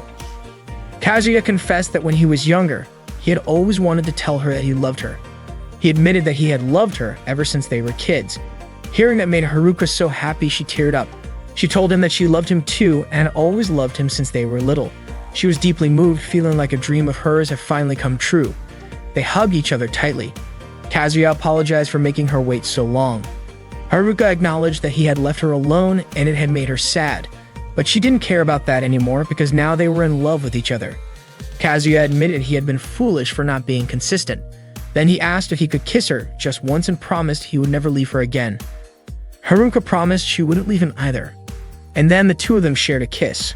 When they were kids, Kazuya once asked Haruka to come out of the bear tunnel, but she refused. She started crying, saying that Kazuya would never understand because he had lots of friends and he didn't know what it felt like to be left behind. In Haruka's mind, if Kazuya kept playing with her, he'd end up getting left behind too. So she asked him to just leave her alone. But Kazuya didn't want her to feel that way. He told her he would always be by her side, even if all his friends disappeared. Haruka was surprised and asked him why he cared so much. Kazuya said it wasn't strange at all. He liked her. Unfortunately, Haruka didn't quite catch what he said, so she asked him to say it again. That's when Kazuya shouted that he really liked her. A lot. Hearing that, Haruka finally came out of the tunnel and asked if he really meant it. Kazuya told her again that he seriously liked her. That made Haruka so happy. She said that meant they liked each other because she felt the same way. She liked Kazuya because he was cool and kind. Kazuya thanked her, feeling a bit shy. Then he told her that she should try being more feminine, like wearing skirts and growing her hair longer. He thought if she did that, she'd probably make more friends and feel happier, and maybe then she wouldn't get left behind again. Kazuya also told her she was cute. Haruka was over the moon. No one had ever called her that before. She asked if wearing a skirt would make her cuter, and if growing her hair long would help too. Kazuya was confident it would. Then Haruka asked if, by becoming cuter, Kazuya would want to marry her. She promised to try being more feminine. Haruka asked him to marry her if she became cuter, and Kazuya agreed. If she really did become cuter, then he'd marry her. That made Haruka really excited. She was confident she could become cuter. To Haruka, Kazuya was the first person who ever told her he liked her. He was the one who chose her over everyone else, and the one who tried to save her when she was all alone. To her, it might seem childish or even embarrassing looking back, but she believed that she and Kazuya had turned that memory into something more, a real growing love. And as long as they were together, they would keep creating new love again and again. That day during lunch break, Kazuya used his camera to take photos of students in the cafeteria. His focus was on Hikari, who was eating a burger alone. Kazuya took a photo of her and sat down across from her. Hikari asked if Kazuya was a stalker. Kazuya was surprised and asked why she would say that. Hikari explained that it was because Kazuya kept bothering her. According to Kazuya, Hikari was actually a perfect subject for a photo. He then asked if Hikari didn't know how to eat a burger properly. Hikari realized that her mouth was small, making it hard for her to eat the burger correctly. Kazuya showed her how, by pressing the burger down before taking a bite. Hikari said that method didn't suit her way of eating. Kazuya pointed out that there was sauce on Hikari's cheek, and she quickly wiped it off. Kazuya then ate the burger in one bite, savoring it with enjoyment. He relished the sensation of eating the burger his way. Meanwhile, in class, Miza, the teacher, was giving a lesson. Kazuya was distracted, focusing on the colors of Mrs. Body. Afterward, he noticed Hikari playing sports on the field. Once she finished, Kazuya met her near the lockers. Hikari seemed uninterested and didn't respond much to Kazuya's small talk. Kazuya then asked if he could take her picture. Hikari didn't refuse and mentioned that Kazuya liked to take pictures of people. Kazuya replied that Hikari liked to take pictures of everything except people. He began taking pictures of her from different angles, but Hikari's poses were stiff in front of the camera. She asked if Kazuya wouldn't rather photograph someone prettier or cuter than her. Kazuya explained that wasn't the point of photography. He said he just wanted to take a picture of Hikari smiling, but she didn't want to smile because she didn't like doing so, nor did she like being photographed. Hikari then left. Suddenly, Ita and Takashi appeared and said it seemed like Kazuya was in big trouble. Kazuya realized that he had never once seen Hikari smile. That afternoon, Kazuya once again helped Momoko, who had gotten lost again while trying to throw away her trash. Momoko thanked Kazuya for guiding her back to the trash bin. Kazuya asked if she had forgotten the way there again, and Momoko apologized for troubling him once more. He then asked if she knew how to get back. Momoko said she would pass by the field, but Kazuya thought that was too far. Momoko mentioned that someone in the photography club was taking pictures of the field, and she asked if Kazuya was in the same club as that person. Kazuya confirmed that he was in the photography club and agreed to accompany Momoko as she passed through the field. After seeing her off, Kazuya approached and took pictures of Hikari, who was taking photos of herself. He asked why she was taking her own picture, especially since she usually took pictures of everything but people. Hikari admitted it was because Kazuya had said something strange, which made her curious to see what her own expression would look like in a photo. Kazuya complimented her and asked if she would take pictures of others like she did before, but Hikari said she didn't like taking pictures of people. Kazuya asked why she kept saying that. Hikari explained that whenever she photographed people, they always smiled right away, and to her, those smiles seemed fake. She didn't know if their smiles were genuine, and she didn't like smiles like that, so she refused to smile. Hikari then walked away, but Kazuya shouted that he wouldn't keep it a secret and would prove it to her. Hikari knew that Kazuya would do whatever he wanted to do. That afternoon, Kazuya went with Hikari to take pictures. Hikari mentioned that on clear days, Mount Fuku could be seen in the middle of the city, while on the other side, skyscrapers were visible. Hikari then asked if Kazuya was getting bored. He said it was something new for him, as he usually only photographed people. Kazuya and Hikari went to an amusement park. He took pictures around the park, but he wasn't interested in making Kazuya his subject. Instead, he was more drawn to the scenery, especially the flowers along the roadside that no one seemed to notice. He liked how flowers would never betray him. Kazuya then took a photo of Hikari from behind. The next day, when Kazuya woke up, he suddenly became excited about getting Hikari to take pictures of people. At school, Kazuya met with Katsumi to talk about how Hikari disliked taking pictures of people. Katsumi was curious about why Hikari felt that way. Kazuya even explained that the reason Hikari didn't take pictures of people was because she didn't like smiling, which is why Kazuya wanted to do anything he could to change that, and he would give her something beautiful to solve it. After that, Kazuya sent a message to Hikari asking her to meet him on the field. It turned out that Kazuya had intentionally worn a flower costume from the drama club and showed it to Hikari. When Hikari arrived at the field, Kazuya quickly revealed himself and said that he did this just for her, then asked if she would take his picture. Unfortunately, Hikari remained indifferent toward him. Hikari immediately walked away, and Kazuya even mentioned that he would change her perspective. It turned out that even though Kazuya had boasted about changing Hikari, he had no more ideas. The autumn season passed and winter arrived. One day in winter, Kazuya went to a cafe alone. After that, he went for a walk and saw Hikari taking pictures of a cat. Kazuya immediately approached her. He was surprised to find out that Hikari also took pictures of cats, and after all, cats were animals. Hikari explained that she liked the aura that wild animals gave off, and she left Kazuya. The next day, Kazuya asked Ita and Takashi for help. They were about to refuse, but Kazuya threatened not to return the magazine from before. Kazuya whispered something to them, and they quickly agreed because he asked them to take pictures of panties and bouncing chests. Kazuya mentioned that they probably needed the right costumes. Yuko said that she knew someone who had the kind of costume they were looking for. Kazuya then asked if Yuko could wear something that was a bit sexy. Katsumi, who had been listening to their conversation, suddenly opened the curtain and said that she knew someone who worked at an amusement park and would try it. Ida forbade the photography club from getting involved, but Kazuya asked them all to work together. At that moment, Hikari received a message from Kazuya telling her that he found a cute cat near an alley by the mall and invited her to take pictures of it. Hikari had a bad feeling about it. At that time, Yuko dressed Ita and Takashi to look like cats. Yuko told them they had to look like wild cats because if not, the cat operation would fail. Ita hid in the drainage while Takashi was on the roof, and they would both take pictures of Hikari. After that, Yuko set up smoke to lure the wild cat out. When they arrived at the alley near the mall, Hikari saw Kazuya dressed as a cat. As expected, she knew Kazuya was up to something strange again. When she was about to take a picture of him, suddenly, Takashi and Ita were surrounded by wild cats, and Yuko quickly took pictures of them. Kazuya immediately approached Hikari and acted like a cat. He even rolled around in the street and asked Hikari to take his picture. The head of Kazuya's costume rolled into the street, which made Hikari laugh. Kazuya kept asking Hikari to take his picture as he shook his body and made cat sounds. Hikari asked him to take off the costume because it was dangerous.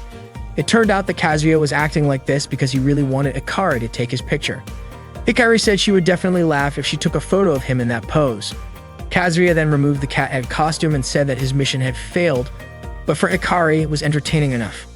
The next day, Kazuya met Hikari at the bookstore. When he arrived, he apologized for being 30 minutes late. Hikari laughed when she saw Kazuya carrying the cat costume. Kazuya explained that he was late because he had no place to store the costume. They both went to Kuva Amusement Park. Kazuya asked if anyone would get jealous of him spending time with Hikari, to which Hikari replied that she came to the park only to respect Katsumi. Kazuya and Hikari went on an extreme ride that made them scream loudly. After that, they visited a haunted house attraction. Kazuya looked terrified when he saw hands reaching out from holes in the walls. Hikari reassured him, saying that it was just a trick and the hands belonged to the part-time workers. After having enough of the haunted house, they rode a roller coaster and then went on a swing ride. Later, they took a ride on the Ferris wheel. From the top, Kazuya pointed out the view of Mount Fuji, which was very clear from up there. Hikari said the view was beautiful and bright. After leaving the amusement park, they walked together, enjoying the sunset. Kazuya said that it was a lot of fun, and Hikari mentioned that it had been a long time since she had screamed like that. She then asked Kazuya what he wanted to do next, and Kazuya said he didn't know. Hikari told him about a place she couldn't visit alone and asked if he would accompany her. As they walked, Kazuya was curious about the place Hikari meant. He guessed it might be a place couples typically visit. It turned out to be a high spot where they could see the city from above. Hikari borrowed Kazuya's camera to take pictures of the view. She said the place felt far from the hustle and bustle of the city, so the stars looked beautiful from there. Hikari took a picture of the sky and thanked Kazuya for the day, but Kazuya insisted he hadn't done anything for her. Hikari admitted she felt a little scared and explained that she had a tendency to daydream when she was younger. She revealed that she really enjoyed photographing insects and flowers, but when she got to middle school, the girls in her class started talking to her. That was when Hikari became interested in chatting about fashion and music, though she never really cared about those things. She used to go out and play, acting stylish and smiling. But as time passed, she started understanding conversations more and more. She also felt happy to have many friends for the first time and tried to fit in with them. However, her friends saw her as a strange girl, and they only wanted to make themselves look better. Hikari's friends started bullying and insulting her, which made her upset. Eventually, Hikari stopped hanging out with them. The teasing and insults continued. One day, when one of Hikari's friends lost her wallet, it was found in Hikari's bag. Even though she didn't do it, the teacher had already accused her, and all of her friends cornered her. Hikari could even hear them laughing in class. The girls hated her and the boys teased her. Hikari noticed her smiles were different from when they first met, as if she could tell what they were thinking. This made Hikari very sad, and that was when she stopped smiling. She also stopped trusting others. Kazuya said Hikari's friends were really cruel and he couldn't forgive them. Hikari felt happy and said that Kazuya was really kind because he was the first person to support her. Hikari admitted that she believed in Kazuya's smile. She said that it was enough for her to photograph the scenery. When Kazuya looked at the photos of flowers and stars, he thought they looked like heaven. Hikari asked what Kazuya hoped for from a shooting star in the sky. Kazuya said that he liked Hikari's smile and that he could even count how many times he had seen it, so he wanted to see Hikari smile as many times as there were stars or even more than that. That was his wish. Hikari asked if she could photograph Kazuya's smile and Kazuya agreed. Hikari mentioned that it would be her first photo since she was in high school. Kazuya then asked what Hikari wanted, and Hikari admitted that she wanted to see Kazuya's smile even more than that. When Kazuya saw that Hikari was cold, he placed her hands into his pocket so she could feel the warmth. After that, they shared a kiss. From that night on, Kazuya and Hikari grew even closer. The next day, the two of them went to a lake and took a boat ride. They took pictures of each other. Their closeness even made others around them feel uncomfortable. Kazuya invited Hikari to the beach next week, and Hikari agreed. She said they would meet at 10 o'clock at the bookstore near the station. Hikari chose the bookstore as their meeting place because she could read books if Kazuya was late. Kazuya smiled and said that it seemed it took time to make Hikari trust him. When they went to the beach together, Kazuya took pictures of Hikari wearing a bikini. Hikari posed in various ways while being photographed. Besides playing on the beach, they also went diving together. Before they knew it, they had a large collection of photos since they started getting closer, and these photos were displayed in the photography club. An unexpected meeting happened when Kazuya saw Aki wearing a swimsuit. Aki performed a diving jump and swam, and Momoko complimented her. Kazuya called Aki and walked over to her. Momoko then asked if Kazuya had not gone home because of his club activities. Kazuya admitted he wanted to take some beautiful photos for the exhibition. According to Aki, taking photos is great, but you shouldn't take pictures of weird things. Kazuya didn't understand what Aki meant by weird things. Aki was about to grab a support, but Momoko stopped her because it was her job to get it. However, Aki responded that if Momoko took it, she might get lost. Before leaving, Aki reminded Kazuya to stay quiet and not talk about weird things. Kazuya then asked if Momoko was learning how to swim, and it turned out that Momoko wanted to be recognized as a government employee for elementary schools, and the requirement was to swim 50 meters. That was why Aki was teaching her. In other words, they were helping each other since Momoko also helped Aki with lessons, which meant she was also easing Aki's burdens. Momoko explained that Aki had left the swimming club to fulfill her duties as student council president. That afternoon, it started raining heavily and Kazuya rushed into the school building. He hoped his camera wouldn't get damaged by the rain. At the same time, Aki was also caught in the rain at school. Aki hoped the rain would stop soon. Kazuya watched Aki's wet body, drenched by the rain, and suddenly he took a picture of her. Aki asked why Kazuya had taken her photo, and she realized she couldn't let her guard down. But once again, Kazuya used his threat to get her to cooperate by mentioning the time Aki had been late for school. Aki got annoyed and told Kazuya that if he really wanted to take her photo, it was fine. Kazuya then told her to strike a pose. Aki was surprised by this request and worried someone might see her posing there, but she had no other choice and followed his instructions. Aki quickly posed while Kazuya directed her through different poses, like spreading her legs, lying down, sitting, and raising her arms. After several poses, Aki started getting used to it. At that moment, Hiramaki saw them and praised Kazuya for convincing Aki to be photographed. The next day, Kazuya felt very happy because he now had plenty of material to use against Aki. As the break was almost over, Kazuya saw Aki on the school rooftop. He went over to her and reminded her that break time was almost over. Aki asked Kazuya to leave her alone and wondered why he hadn't taken her picture. Considering the student council president was skipping class on the roof, wasn't that good material for a threat? Kazuya then asked what was going on with Aki since she didn't seem like herself. Unexpectedly, Aki snapped at him, telling him to leave her alone. Kazuya then pulled Aki to follow him, taking her to the spot where she had climbed when she was late before. Kazuya said that Aki's way of skipping class wasn't fun and he suggested they escape from school together. Kazuya told Aki to climb the school wall by stepping on his back. Aki admitted she couldn't do it, so Kazuya told her that if she wanted to skip school with him, he would delete all the photos he had taken of her. Aki asked why Kazuya was willing to do that for her, and Kazuya said he didn't like seeing Aki upset, and he couldn't just leave her like that. Aki then stepped on Kazuya's back and climbed the wall. To their surprise, Takashi and Ida saw them and were confused about what Kazuya and Aki were doing. It turned out that Yuko was also helping Aki skip school. Takashi and Ida quickly followed them. Kazuya and Aki ended up at the game center, and Aki couldn't believe that as the student council president, she was skipping school and hanging out at game center. Kazuya told her that they should have fun since they were already there. He then took a picture of Aki and told her to strike an interesting pose. Aki asked Kazuya if he remembered saying that he would hand over the photos and delete them when he was running late that one time. Kazuya told her to just trust him. Aki agreed, posed with a peace sign, and then they went on to play the claw machine game and a driving game. Of course, Kazuya didn't miss the chance to snap photos of the moment. Little did they know, Takashi and Ita were actually following them around. After spending a good amount of time at the arcade, Kazuya and Aki got creeps together. Kazuya said it felt awesome to be eating creeps while everyone else was stuck in class studying. Aki then brought up something he had said earlier, that she seemed different than usual, and asked what he meant by that. According to Kazuya, Aki was the rule-following student council president and one of the most talented students at Kuru High School. Aki laughed at that talented student comment. She said her grades weren't actually that great before, and honestly, she was more into swimming than studying. Kazuya asked how she ended up becoming who she was now. Aki explained that she wanted to follow in her father's footsteps and become a doctor, so she started studying really hard and took a ton of extra classes. Even on Saturday nights, she stayed out late at tutoring. When she finally graduated, she ranked #1, which made her really happy. She said it felt like she was just pretending to be smart the whole time. But Kazuya insisted that her grades were actually impressive. Aki laughed again and said he would probably been shocked if he saw her exam scores from the other day. But Kazuya told her it was nothing out of the ordinary. Aki admitted she was exhausted. She had even quit swimming just to focus on studying, and that was all she could do. She said she couldn't bring herself to give up on being the student council president or becoming a doctor, but deep down she knew she couldn't do everything.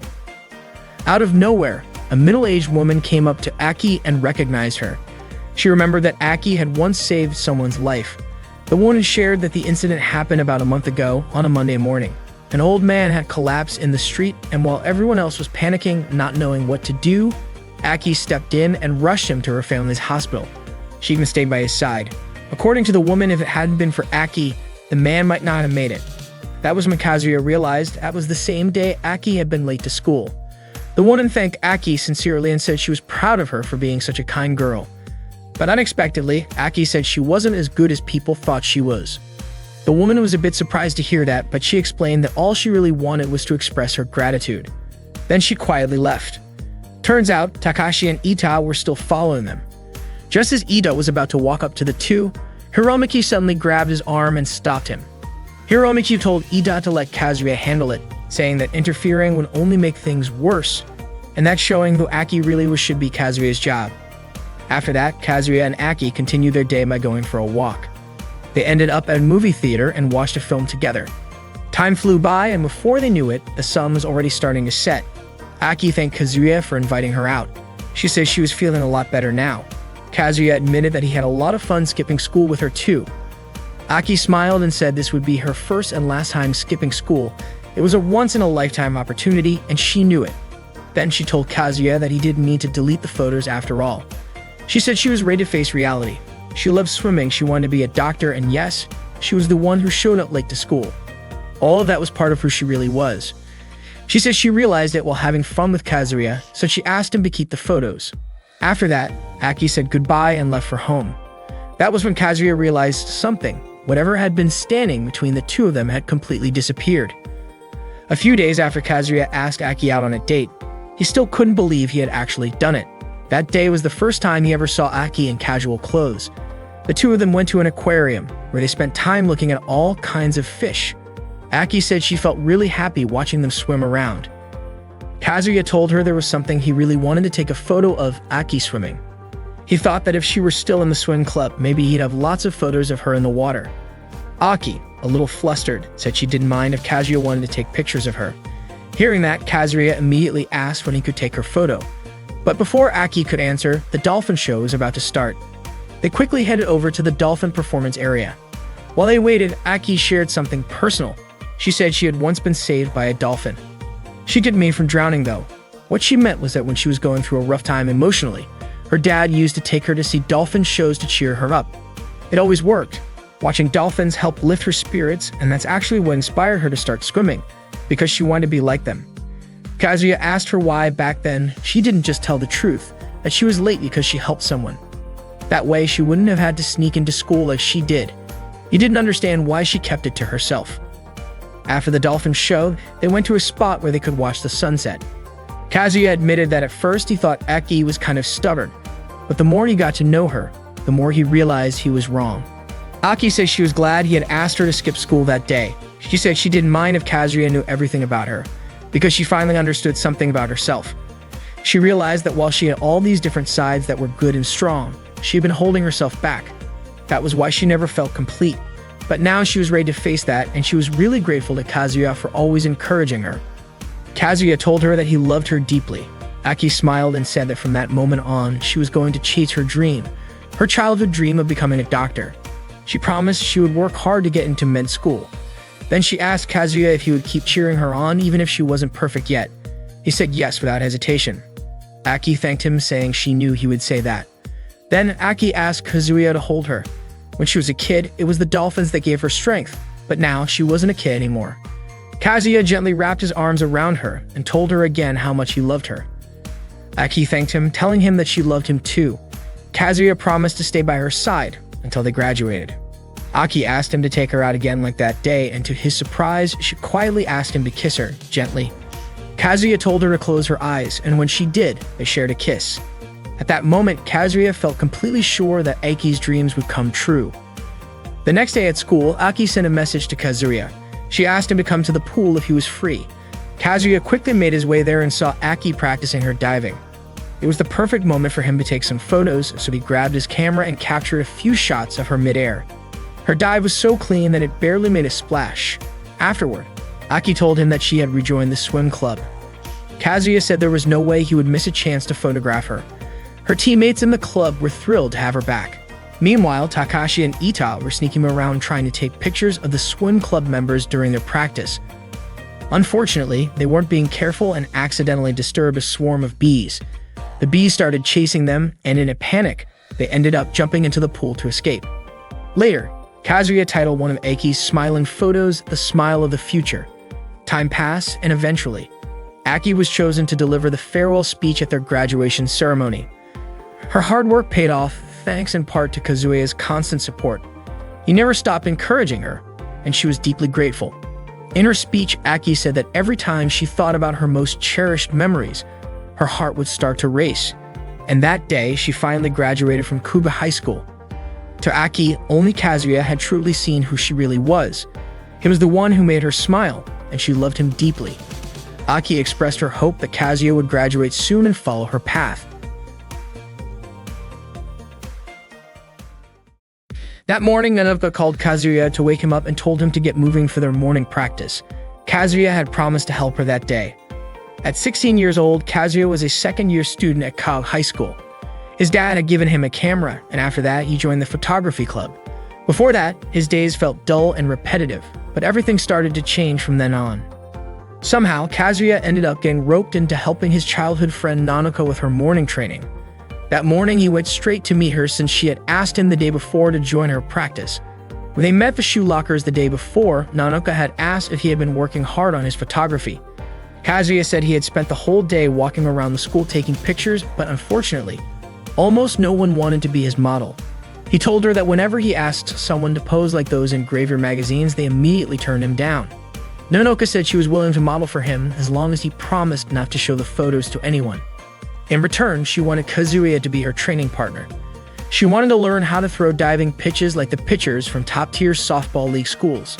To kick things off, Kazuya and Nanoka did 100 squat jumps together. After that, she wanted to work on her throwing. She asked Kazuya to crouch down with his heels raised, kind of like staying in a squat position. Turned out, Nanoka had been training him to be her catcher.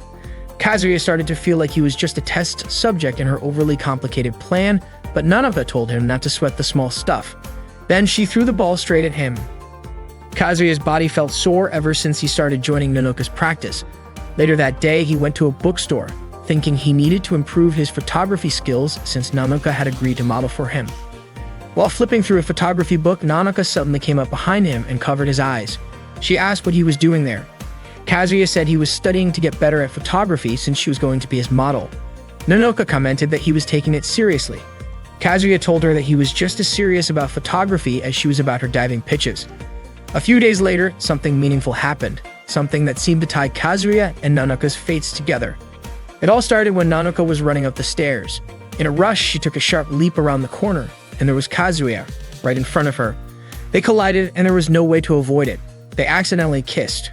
Right after, they asked each other if they were okay. Nanoka apologized for not watching where she was going, and Kazuya reminded her to be more careful next time. Nanoka said her teeth were sore, that it hit them they had just kissed by accident. Nanoka admitted that she was kind of happy it happened with Kazuya. She said she would have felt really awful if it had been someone she disliked instead. There was another moment that connected their paths even more. It happened when Haruka sewed up Nanoka's gym bag, which had been torn a few days earlier. Once it was fixed, the bag looked good as new. Nanoka was super thankful to Haruka. Then, out of nowhere, she commented on how good Haruka was at sewing and how feminine she was. She asked Kazuya what he thought about that. Kazuya had no idea why Nanoka was bringing this up. She admitted that she couldn't sew at all. Kazuya said he never said anything about that, but according to Nanoka, the way he looked at her said it all. After that, she said goodbye to Haruka and headed off to class. Before leaving, she told Kazuya not to compare her to Haruka.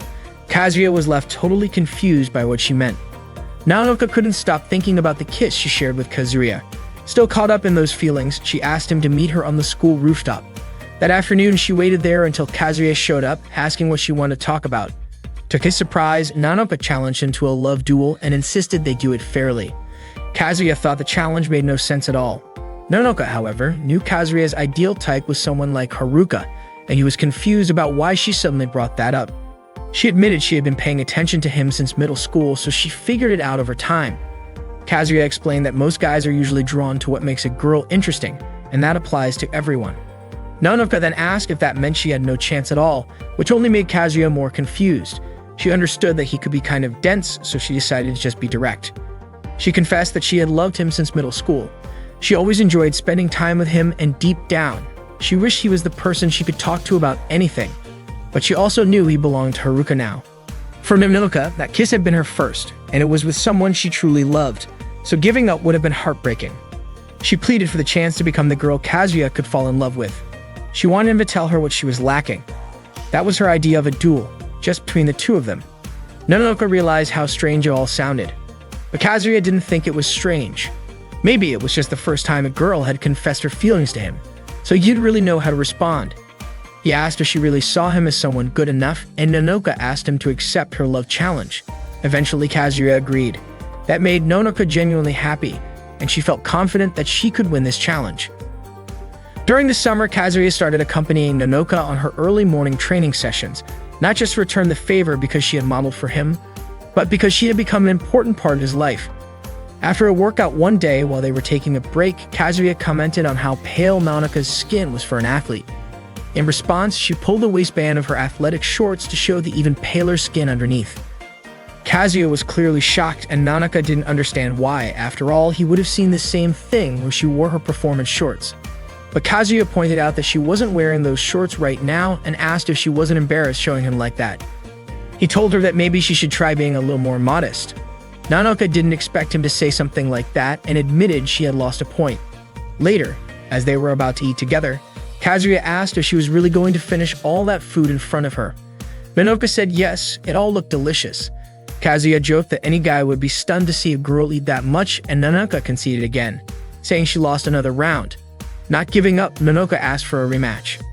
She said she would win a point back with her sexy pose. Kazuya then suggested they head to the beach. Once they got there, Nanoka started posing immediately while Kazuya took pictures. After a bit, she changed into a bikini, the one she had just bought, and wanted to know what Kazuya thought. He told her the bikini looked great on her and then started snapping more photos. Nanoka struck a variety of poses. eating, jumping, smashing a watermelon, playing in the water, and even lying down in the sand. Kazuya was really grateful to Nonoka because thanks to her, he managed to get some amazing shots.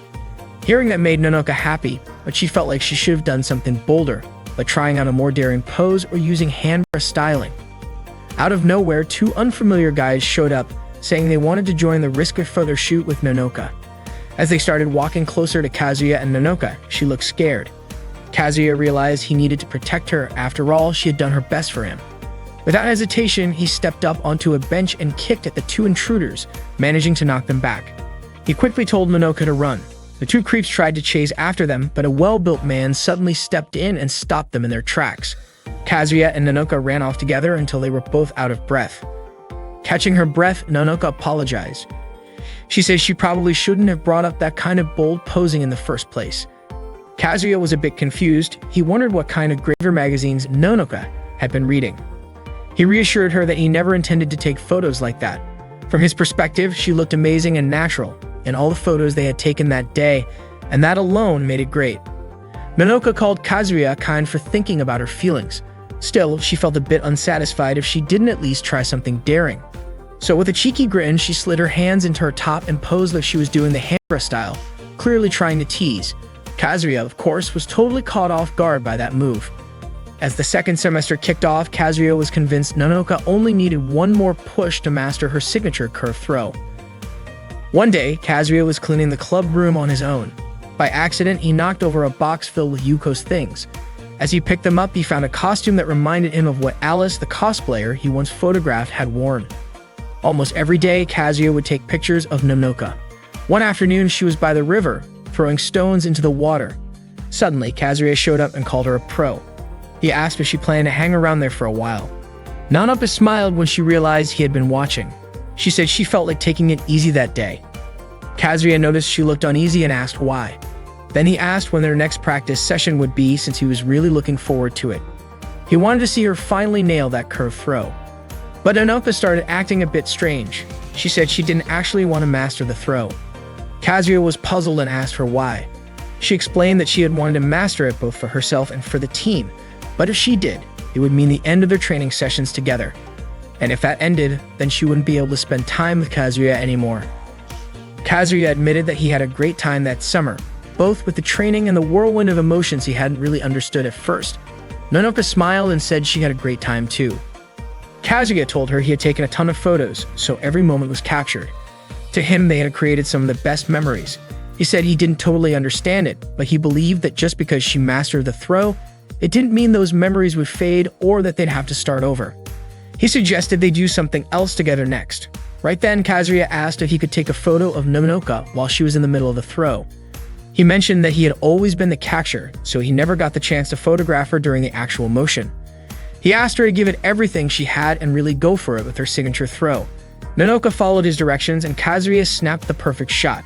During the next practice session, Nonoka finally pulled off the curve throw. She was thrilled and thanked Kazuya from the bottom of her heart. That session turned out to be the last time they trained for that throw together.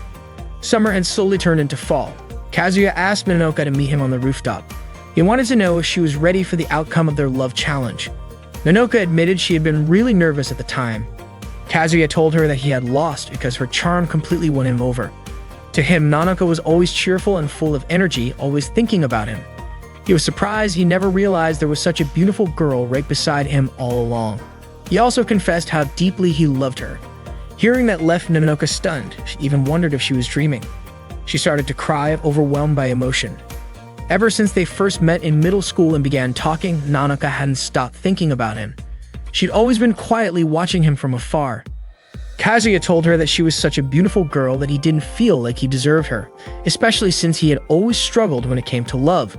But it was Nonoka's honesty and sincerity that slowly opened his heart and made him fall for her more deeply than anyone else. Nonoka, moved to tears, embraced Kazuya. In that moment, she felt like she could see herself reflected in his eyes. Then the two of them shared a kiss. After that, Nonoka felt like she was living in a dream.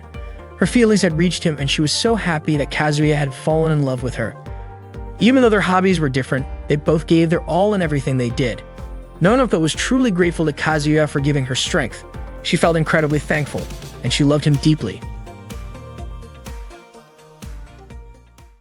That day, Mae came to Kazuya's class to see him. Kazuya's classmates were curious. Mae was known as the angel of the rhythmic gymnastics club, so they wondered what business she had with Kazuya. He walked over to her and asked why she was looking for him. Mae said she had a favor to ask and wanted his help. She took Kazuya to the cafeteria where a katsudon was already waiting on the table.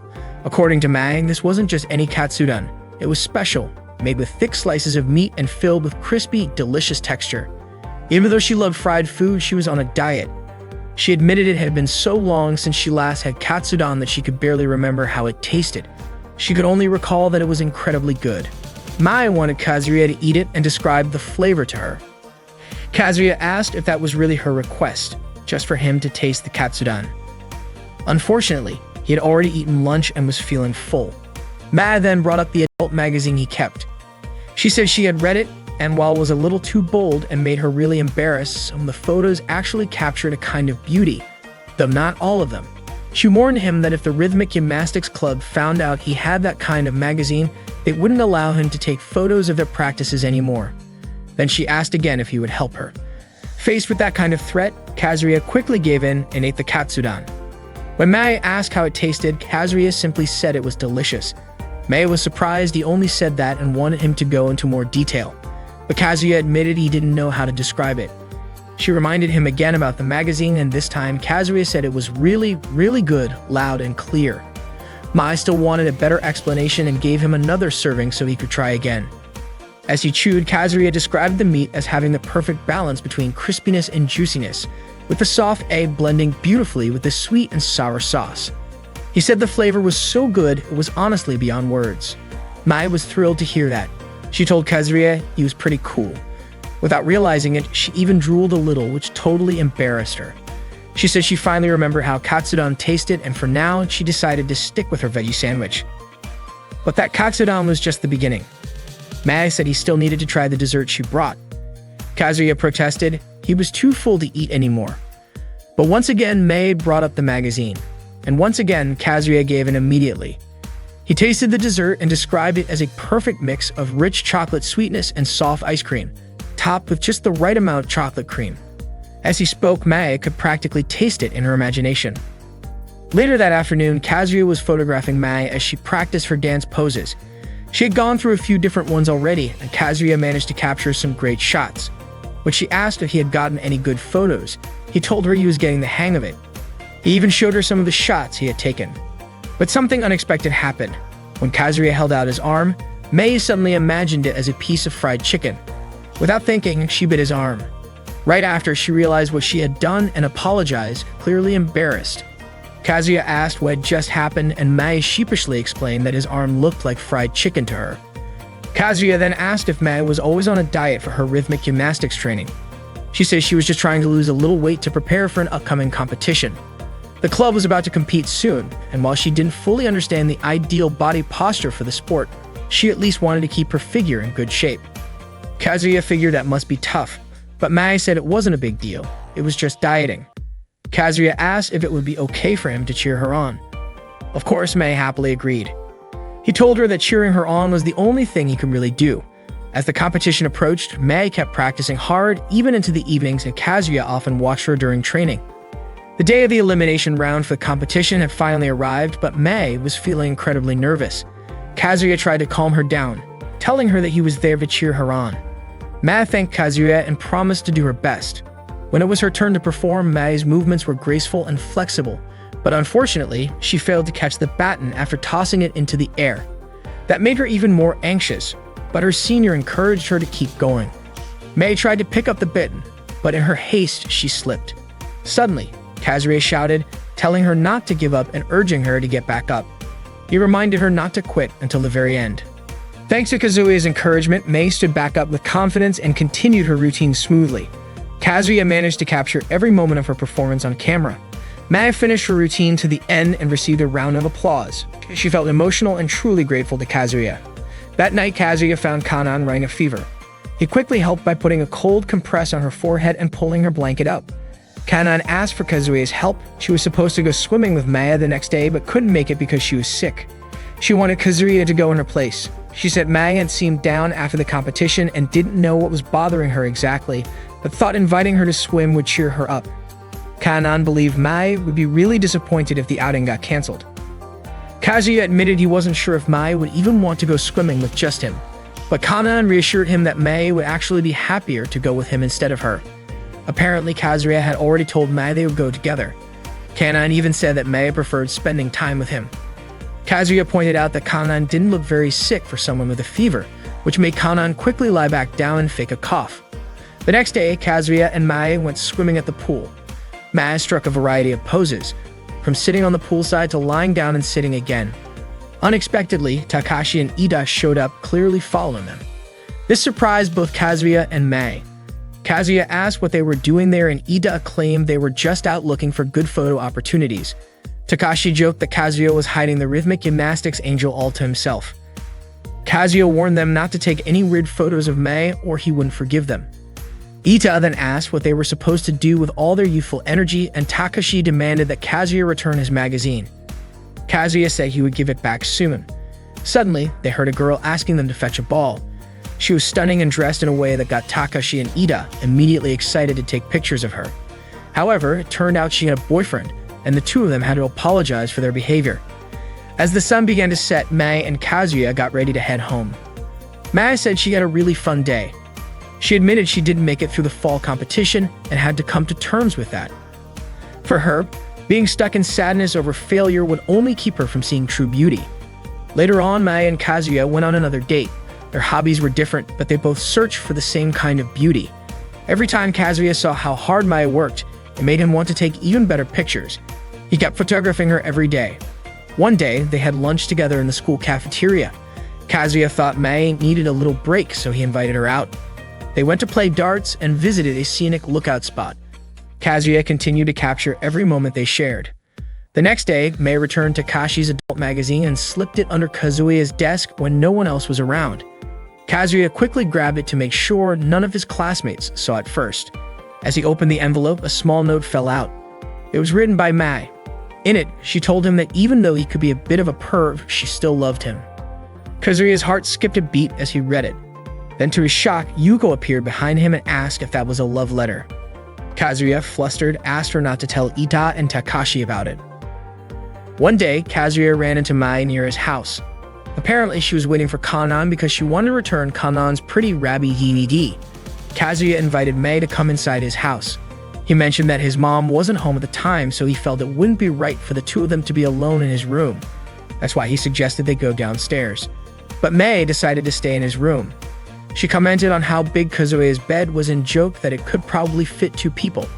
Embarrassed by what she had just said, she quickly clarified that she didn't mean it that way. Kazuya invited her to sit while he went to make some tea. Mai chose to sit on the floor and asked him where he kept his adult magazines since, according to her, most guys usually hide them under the bed. She immediately leaned over to check under the bed, even though Kazuya told her not to because it was dusty and dirty. That only made Mai more curious, convinced there was something he didn't want her to see. As Kazuya walked toward her, he accidentally stepped on a toy car, causing both of them to fall onto the bed. Their faces ended up really close, and Mai admitted it made her nervous. Suddenly, Kanan opened the bedroom door and walked in just as Mai and Kazuya were fixing the sheets. A few days later, Mai came to Kazuya's classroom to let him know that she had been selected as a backup member of the team. They started spending more time together. One afternoon, they walked home while watching the sunset. Mai said it reminded her of the first time she met Kazuya. He remembered it too, so much had happened since then. Watching Mai practice, trying out different foods, and hearing her describe in detail how each one tasted, which at one point even made his stomach a bit rounder. Mai said those memories were really special. Kazuya admitted that she had inspired him. He asked if she remembered how hard she worked during practice. That was when he realized there was something amazing inside her. Kazuya told himself he needed to try harder and take even better photos. Mai told him that he also gave her strength, especially when he encouraged her not to give up during the qualifiers. That support meant a lot to her. She said that because of Kazuya, she knew she wasn't alone. Her heart was racing when Kazuya asked her to keep going and not give up. Mai said she sometimes wished she wasn't so short and flat-chested. Kazuya replied that back then, she was already more amazing than she realized. He said they could start figuring out what beauty meant to them without forcing anything. Mai said she wanted to work harder without pushing herself too far, and wanted to find her own version of beauty. She asked if Kazuya would stay by her side and keep encouraging her. Of course, he said yes. She thanked him warmly. That's when Kazuya told her he had fallen in love with her. He said she was determined, adorable, and sincere. Mai asked him to hug her and confessed that she had loved him for a long time. Kazuya held her in his arms and suggested they continue exploring what beauty meant to them together. Mai noticed that because of her short height, the only part of Kazuya she could really lean against was his chest. He told her not to overthink it and encouraged her to keep trying a little more. He asked her to close her eyes, and then they kissed. After that, they started dating. They went ice skating together. Mai skated gracefully while Kazuya was still trying to get the hang of it. When he lost his balance, Mai quickly caught him, but because he was heavier, they both ended up falling. Every time they saw each other, they exchanged happy smiles. Mai wanted to stay by Kazuya's side no matter where they were. That day was Christmas. Kazuya took a picture of her next to the Christmas tree. Every time she looked at him, her heart would race, because she loved him that much. The photo of Mai displayed at the exhibit was titled, "One Day of Understanding Beauty." On that day, all the girls were at the swimming pool, laughing and enjoying each other's company. They were completely unaware that there was a camera secretly capturing their every move from behind the fence. Takashi and Ida saw Kazuya passing by and told him that all the girls were swimming in the pool. They also mentioned that it was the perfect opportunity to see Rina, the school's dream girl, in her swimsuit. Kazuya seemed uninterested in that idea. Tomoe and Ida joked that they would get a picture of Rina's chest, and Kazuya was surprised to hear that they were so persistent. Takashi then explained that they had prepared a special move using their skills.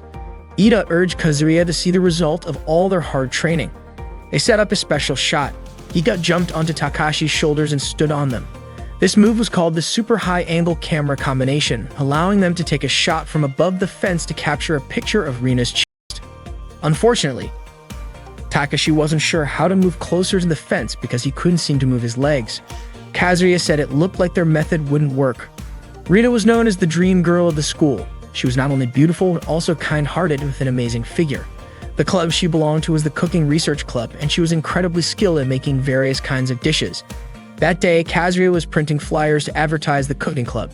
Earlier at school, and Kazuya smelled the delicious aroma of cooking wafting from the cooking room, he opened the door to greet Rina. She had prepared a hamburger for him as she was testing a new recipe for the upcoming cultural festival. Rina was the only member of the cooking club and was thrilled that Kazuya visited her club room. She hoped her club could gain more members. Kazuya tried the hamburger and praised how delicious it was. Hearing this, Rina was overjoyed. Kazuya was confident that Rina's cooking would attract attention at the school festival, and she might even gain new members. However, Rina explained that if she didn't get at least 4 more members before the festival, the cooking club would be disbanded. Kazuya was shocked, especially since the festival was only a month away. Rina had made a poster to recruit new members, but it didn't seem to be very effective. After seeing the poster, Kazuya suggested they needed something eye-catching to succeed. He recommended using a photo of Rina's cooking for the poster.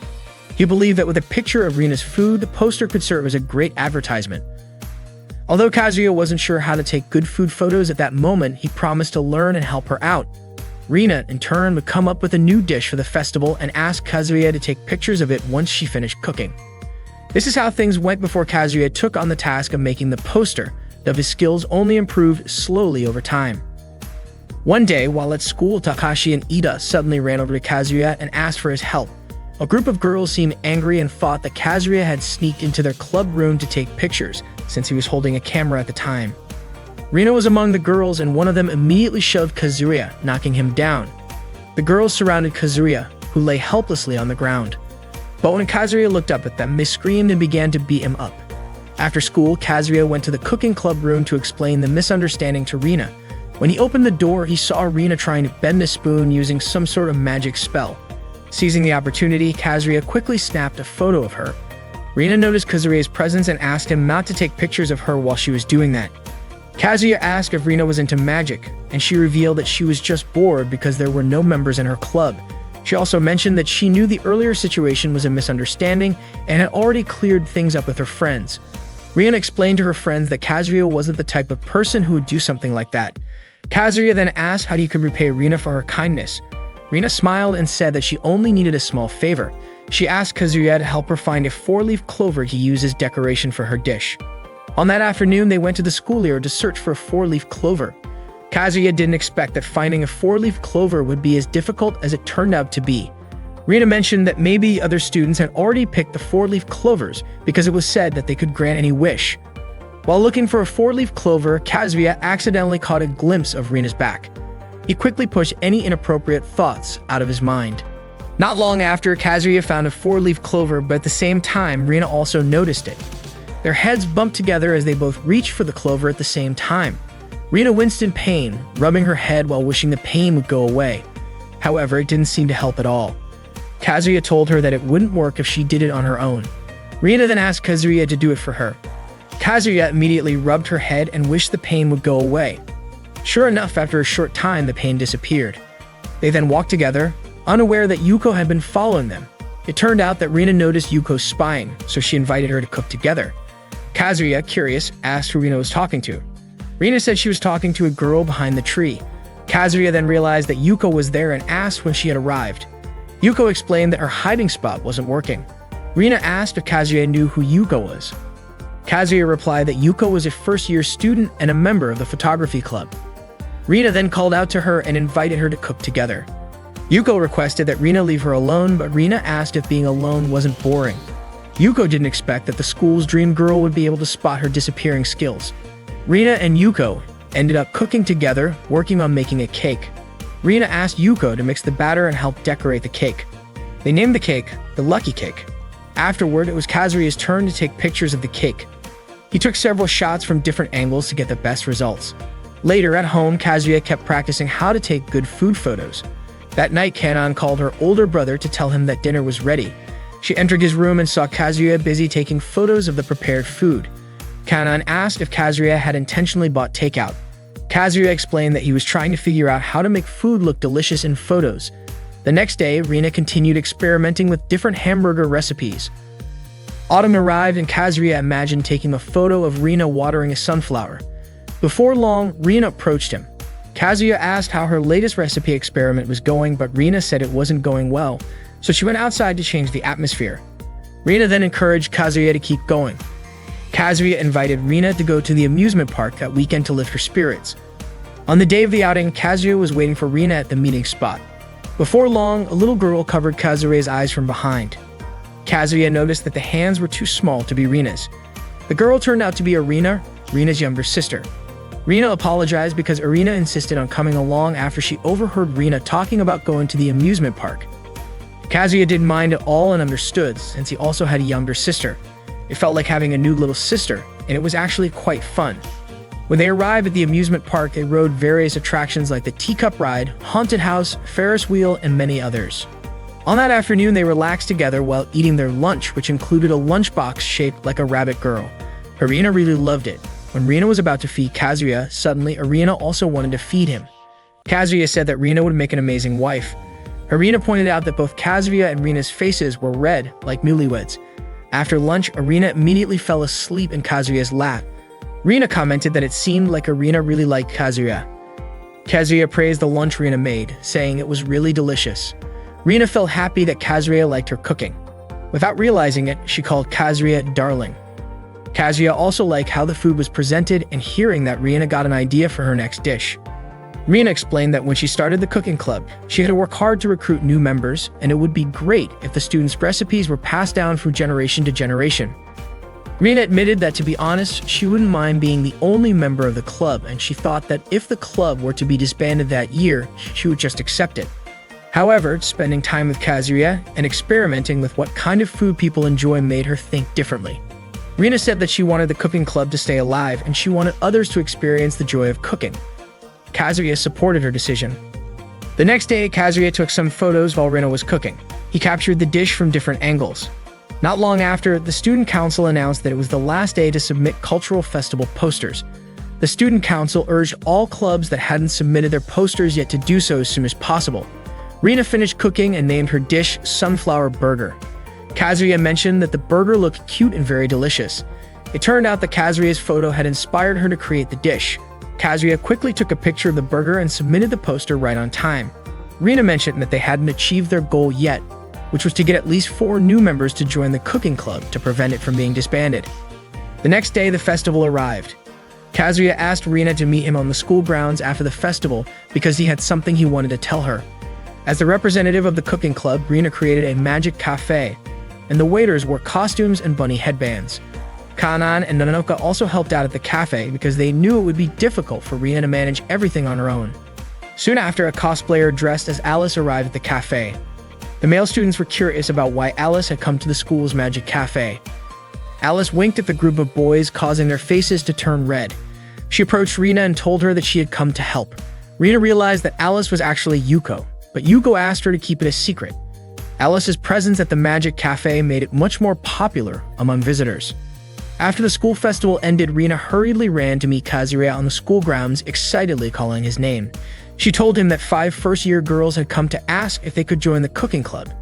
Kazuya was surprised to hear this.